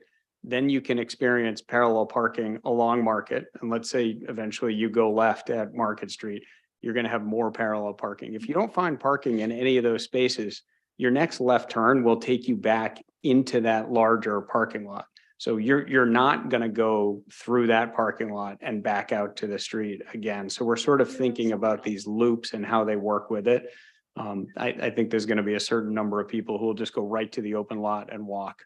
I think there are other people that'll drive through the parallel and look for the most convenient space. I think there's very few people that'll do that twice when there's an open parking spot, but we are really thinking about that. It's a great comment. And my last comment for tonight, you showed a different graphic. I can't remember which one, but anyway, it was sort of more zoomed out and it showed some of this development. Yes, maybe this one right here.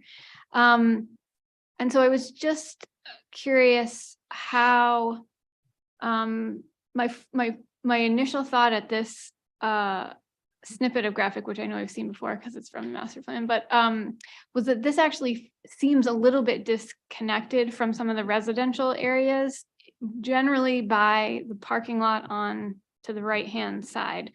And so Dan, I love, or Greg, Drew, whoever puts these together, I'm a big fan of the, the concentric walking circle. So it's a 5-minute walk from here to here, a 10-minute walk to here. And I probably should have had this memorized by now, but I don't. So I can't remember, what the general thought is for what walk time from this core center out to the front edge of the residential areas, and then perhaps to the furthest edge. But whatever that number is, it's all walkable because it is very close. And so I just wonder what sort of treatments or design elements you may be working on to really strongly integrate the residential, the sole residential areas into this mixed use development and further into the commercial core. Yeah, we'll certainly add the walking radiuses or diameters. Brian has more work to do on this one, especially the upper right. Not to put him on the spot, but like we laid this out showing general massing and making sure our parking numbers kind of worked, not with enough detail, really, frankly, in that upper right in terms of the street wall and kind of buildings engaging with the street. So this needs work, and we're actually starting to work on actual conceptual site planning, particularly in that area you're talking about, Jen, so that it's a good experience along the sidewalk. It's a good experience along the street. It's activated, and we're not, we might have to landscape a small length of parking lot, but we're anticipating that we're establishing a better street wall than that shows. So good point, and we're on the same page. I think we'll tackle that in our next iteration because we intend to do that. Great, thanks. It's really exciting to see this part. All right. Rick Meinking, Roger Beely, who wants to go next? You mind if I go? Sure. Okay. Just a couple of things. Anticipating, first of all, I think this is very, very interesting, and I know we're supposed to be impartial, but I think it's kind of exciting as well. So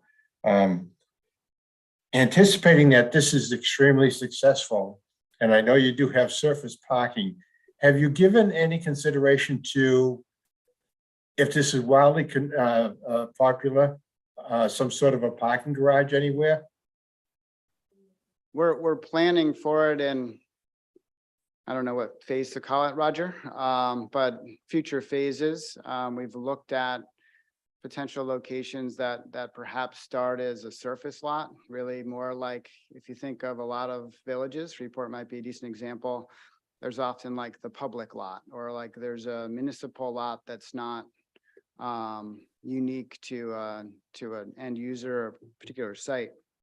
We've thought about if we needed to, and this is down the road, establishing one that's maybe surface parking initially, but then it's designed that it could go vertical. So if there's demand, then it's sized such that you could establish a parking garage, something like that, and we're open to other ideas, but we want to plan for it, but we're quite a ways off from the economics and the demand being there to do that. But it's a great point, Roger. Yeah, the reason I brought it up is you may be familiar with Portsmouth and the parking garage right smack in the middle of downtown Portsmouth. Yeah. It's an ideal situation because it's very inexpensive, and you feel very, comfortable that you're going to get a place to park somewhere around there instead of riding around the streets trying to find on-street parking, And the other thing I'd bring up, I don't know if you're familiar with this, Dan, but right down in Biddeford where the incinerator used to be, they have a parking garage right there now. Mhm. And it's right next to the new, I think it's the Lincoln Hotel, which is a repurposed old mill, which is absolutely fabulous. And but the parking garage is right smack in the middle of downtown there. And So just a thought I had when Jen and others were talking about the traffic, because I know in Portland right now, when we go into Portland, I just drive around until I find a parking spot instead of, and that gets into what Jen's talking about. You're just adding more traffic when you just keep going, driving around blocks. Yep. Just a couple of other observations. Are you familiar with the Tuscan Village that's being developed down in Salem, New Hampshire? Yeah, I actually haven't been there, but I've looked at their plans, there's certainly similarities. It's kind of interesting because it's the old Rockingham racetrack, and I have driven through it. And one of the things that struck me, I've only driven through it once, and I think your colleague there talked about the importance of having the buildings close together. And my impressions was that Tuscan Village had the buildings they were clustered, but they were kind of separated from each other. The clusters were. So I'm not sure how conducive it is to actually, walking around and, not having your vehicles. Yeah, I'm familiar with Tuscan Village. I think that is an example of the condition where the buildings are too far apart. I think they're working on the downtown area of Tuscan right now, which does have tighter positioning of buildings. And so I think the next time you go, you'll probably see some advancement there. But I do think that project feels like a series of clusters that are missing that connection. And I think we're really trying to work on the connections here to tie those buildings together. So. Sure. I think it's kind of interesting, the comparison. I have relatives who live down in that area, so that's how I know a little bit about it. Just another observation about your case studies, Dan. Freeport is kind of an interesting case because if I'm not mistaken, they're actually doing a study to try and figure out how to get more pedestrian residential area, residential development right downtown to get more pedestrian traffic downtown. If I'm not mistaken. Yeah, I'm actually on the Economic Development Committee there. And that's been a major initiative because retail's changed a lot, especially national retail. Yeah. So they're doing the opposite, kind of as the Downs, well, it's a very historical community, but it's been retail focused for decades, obviously. And now they want to introduce more residential for street life. And at the same time, you're right, they're looking at the street design. So Freeport's by no means kind of perfect in that the street's the right width. They have nice crosswalks, but they don't have on-street parking. Yeah. So people actually drive faster if it's not congested, if it's not like shopping season right before Christmas, because of the lack of on-street parking. So there's an opportunity here to kind of draw from those other lessons, the right things, and not necessarily mimic the wrong things. But and they're actually looking at different street design to better connect the different sides of the street with treatment, like Brian alluded to earlier, so that it's more porous. The street's even more porous for pedestrians. Last week, I got a email notice or something about, basically a promotional piece that the Downs puts out, and that goes out to the public. Talking about the different phases and everything that's available in terms of real estate and stuff like that. And I've had a couple of people ask me about the sports complex. And is that designed to go, I'm looking at your phase one map here. That's not designed to go into this particular phase, is that correct? It's not in the first phase, and we're talking to various sports end users, so we don't have one nailed down in terms of a location within the project at this time. Okay. Okay, so that's still up in the air then. We're pursuing sports. It's just the specific end user and programming they haven't signed on the dotted line quite yet. So it's not in the first phase. No. And we think it actually locationally should be in a later phase anyway. We want to work our way from residential, as Jen was suggesting, into the town center with compatible development and think that that wouldn't be a great fit right next to the residential phase. Okay, and then just two more, easy questions. Roger, not that I want to rush you, but as soon as we're done with this, we get a 5-minute break and some of us would like that break. You can take your break while I talk, Rachel. No, that's okay. I've got the gavel here. No, this will be very quick. The clubhouse and the grandstand, Dan, when do you expect something to happen to those? We anticipate in this calendar year that those would be removed in order to proceed with development in that area. But we're going through the process right now of analyzing the timing of that. Okay, all right. Okay, I've exhausted my time. Thank you, Roger. Rick, you do have an opportunity here, but my statement stands. No, it looks like everybody's ready to go. No, I just want to say, Dan and team, thanks for bringing this to us tonight. It's exciting. Never had an opportunity to actually start building in downtown in a municipality. So this is kind of fun. I'm glad we have people like Jen that know this traffic way better than I do. But I won't have to look at your notes because everything to do with traffic is going to be on your lap. But I'm really excited to see this go through the next phase. And I think you have the ideas. I like the fact that you're looking for case studies and have looked beyond the boundaries of just what we do around here and find out what some of the successes have been, but also get some failures in there too. With that, I'll turn it back over to you, Madam Chair. Thank you. And my colleagues have basically made most of the comments that I wanted to make, most of the observations. This is exciting. I look forward to a more refined material coming to us as more of the folks who want to move there and want to build there and live there start to say yes to you in terms of getting some property and starting something. I think it's very important that we know apparently have a good idea what's going to be on the corner of Market Street and the Downs. I believe I heard it was mixed use. Is that correct with commercial? Yeah. Okay, so, and I think that that first building is going to be very important because it is going to set the tone for what comes after it, and is going to let people know who've been waiting to see that commercial process, commercial business area start, that it started. It's there, it's coming, and they can start to see even more of the vision that you have.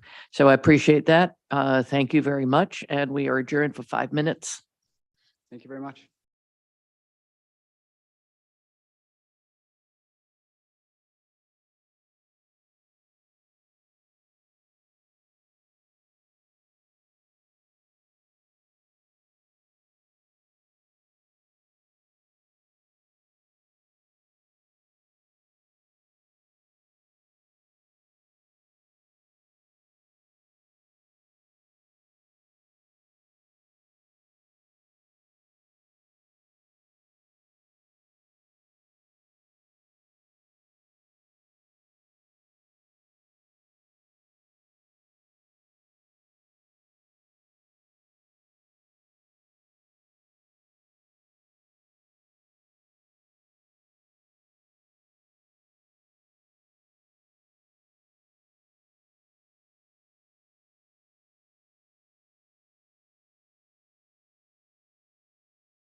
Order.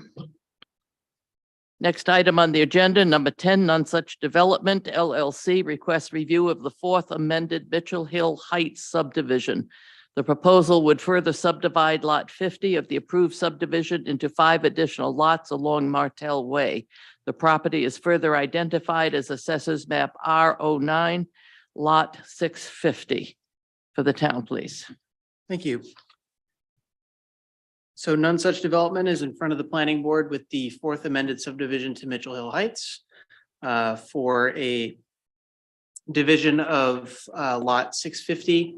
I guess it's lot 50 of the approved subdivision into 5 additional lots. The planning board saw this application last month and asked the applicant to come back with some more information on the homeowners association document, as well as some other realignment of the existing hammerhead, which the applicant has so graciously done. With those 2 items addressed and the other staff comments met, including peer review comment, staff has provided a draft motion for the board's consideration. And with that, I turn it back to you, Madam Chair. Thank you. And for the applicant. Thank you. Good evening. My name is Matthew Orr. I'm a civil engineer at Sebago Technics. I'm here on behalf of None Such Development LLC tonight to present this project once again to you all. So yes, as last time we touched base or spoke and presented on this project, the biggest thing we did is everyone brought to the suggested moving the roadway east more to remove the extension from encroaching on the wetland areas so much, which we have done that in this round of submission. In addition, we've provided materials that show the adequate well capacity as well as septic feasibility for each of the 5 proposed lots. As I mentioned, we moved out of the wetland areas. We have submitted to both the Department of Environmental Protection as well as Army Corps of Engineers and have started to receive initial conversation has started with the Corps of Engineers. They are taking no issues up with this project. They just wanted more clarification regarding some of the fill areas and kind of more the history of the previous phases, just so everybody has all their records tied together. In DEP, we did receive confirmation that they have received the materials, but as this is an amendment to the existing SLOTA, that does not necessarily trigger the actual start to their review time. So that is still ongoing. And then lastly, as Eric had mentioned, we resubmitted the roadway maintenance agreement for Martell Way and have brought that up to the standards of what you would consider for a homeowners association, which will be established upon approval of this subdivision and going forward for the 7 lots that will exist along Martell Way. And with that, I will take any other questions that you all may have. Thank you. This is an item that is available for public comment. Is there any member of the public in the room or online that would like to make a comment? No one online.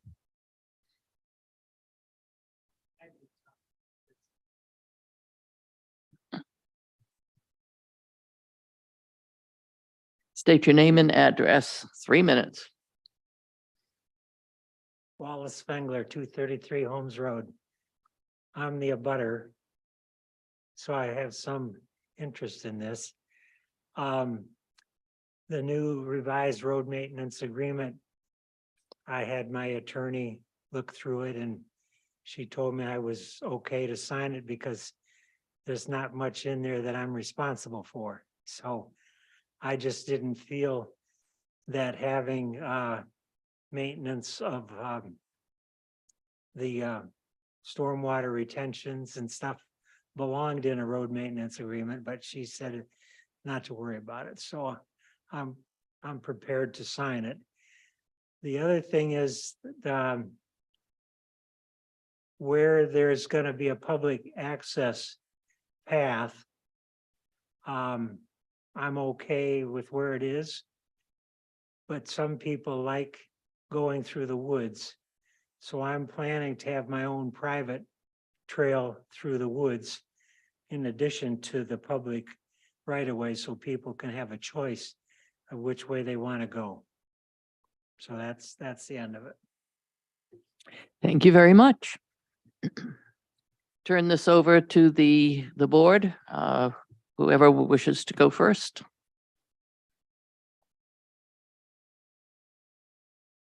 Or not.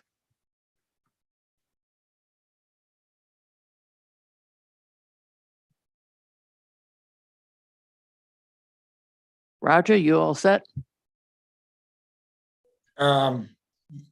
Basically, I am. I think the biggest issue for me at the last time was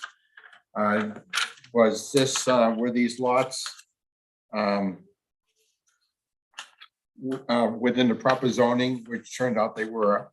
And then the other thing was the well waters, whether there was enough, any stress on the well waters. And I think their report indicates that that should not be a problem. So I guess I'm pretty much satisfied with this. Thank you. I have just a couple of general questions. I'm looking at the staff comments. There are a few there where the staff suggests that things be done. Do you have any problem with any of those? In the latest round of comments? Yes. No, we had no concerns with any of those. All right. Thank you. In that case, I have a draft motion. I move to approve the project titled Martell Way subdivision proposed by None Such Development LLC as depicted on the plan set prepared by Sebago Technics dated 12/23/22 with the following findings and conditions. Findings: the proposal would constitute the Fourth Amendment to Mitchell Hill Heights subdivision. This includes division of lot 50 of the approved subdivision into 5 lots to be separated from remaining land of the applicant for a total of 72 lots in the overall subdivision. This proposal also includes an extension of an existing private way, Martell Way.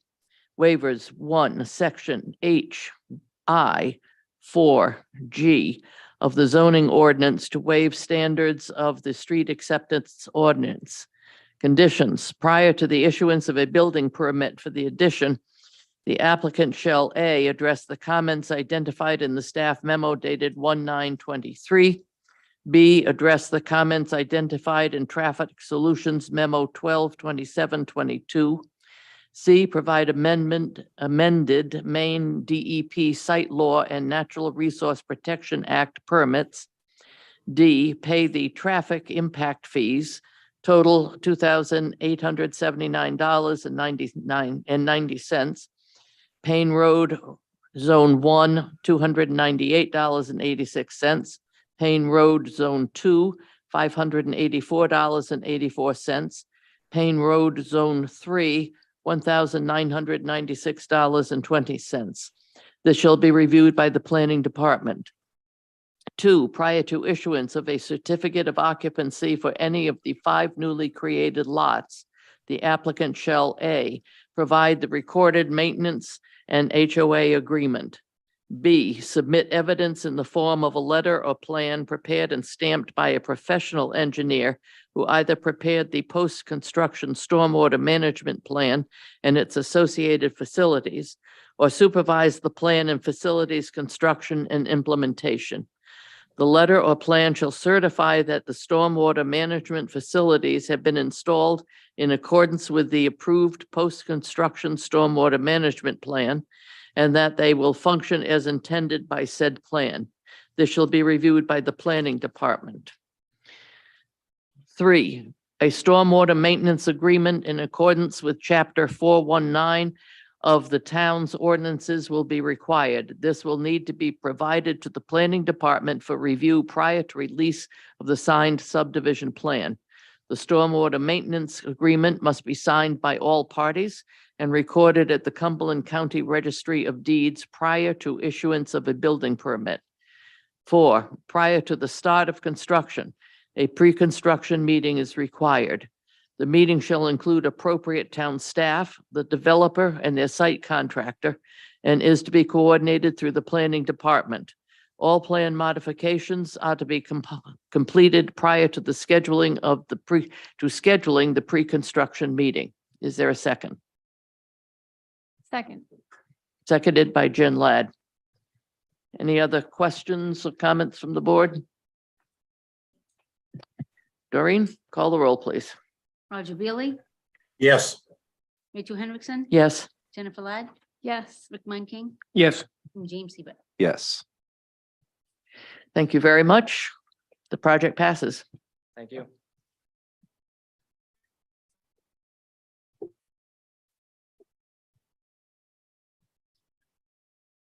Staff report.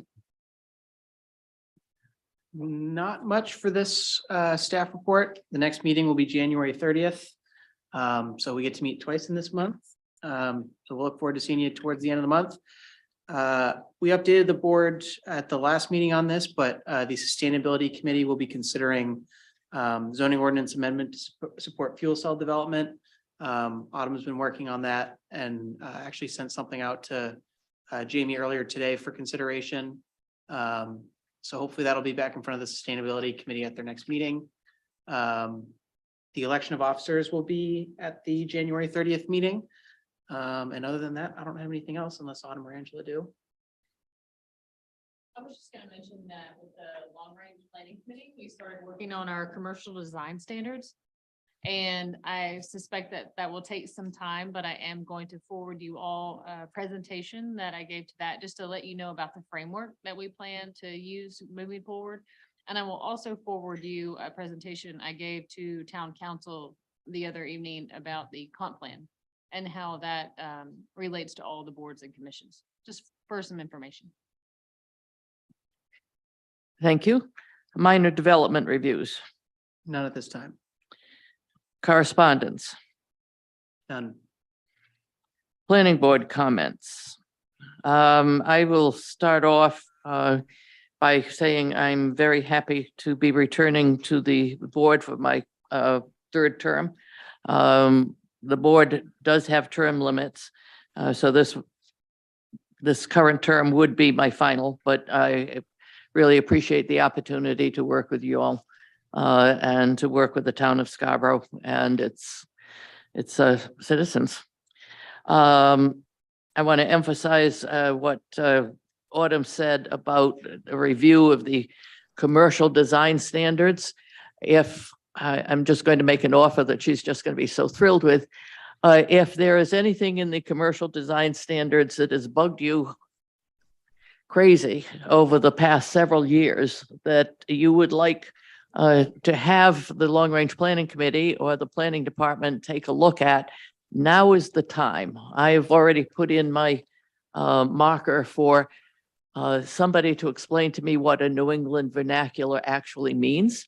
And I think there are probably some other areas in the commercial design standards that have created some pinch points for you as we go forward. So Autumn has come forward with a different way of looking at the ordinances and the standards, much more integrated, and her slideshow will show that.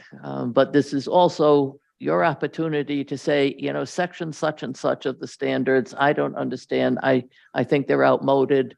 I'd like to change them, whatever it is. This is going to be a pretty extensive process, but when we're done, it should be something that it will last us in the town for the next 10, 15 years, or until the next comp plan, which will be in 10 years. Anyhow, thank you. Any other comments? Yeah, Rachel. Yeah. I would like to congratulate you and Rick for getting your reappointments. Wise decision on the town council. And I'd like to recognize Jim for being on the board. It's good to have him. And I think that's all I have. Okay. Any other comments? Rick, Yeah, I will pass on to you folks that the town councilors voted on the EV charger infrastructure ordinance. So knock on wood, we have something.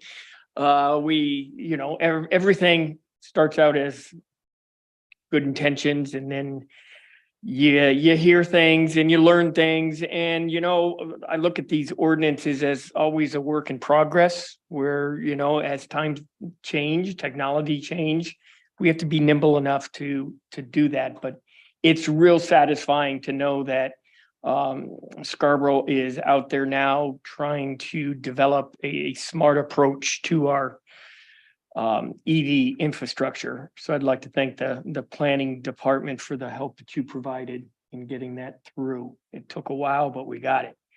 And I also am looking at the sustainability agenda, and we certainly looks like we will have some discussions regarding the topic coming from the long range plan. So I do believe we probably have some input, or would like to have some input in the guidelines on that. And finally, I just want to say that we are planning sustainability along with conservation is planning a sustainable Scarborough Day, probably in connection or conjunction with Earth Day coming in April, which is done every April. And so we might be tasked with something as a planning board to have some visibility in that. I think this is a big effort on part of a couple of committees, but I think what we want to do is send a message that, Maine won't wait, neither will Scarborough. We'll get things done. And it's nice to be back too, for my second term. thank you. Anyone else? All right, motion to adjourn? I'll do it. So All right. moved. You have a second? And Jen will do it. Second. Jen got in first. Jim, one of the things that you're gonna have to learn is you gotta be fast on that button. Especially that one. Yeah, I'm aware from my previous experience zoning board. I try not to, press the button too many times. Okay. Call the roll, please, Doreen. For Rick adjournment. Meinking. Rick Meinking. Yes, we're voting for that. Jennifer Ladd, Yes. Rachel Hendrickson. Yes, James Hebert Aye. and Roger Beeling. Yes. thank you very much. We are adjourned.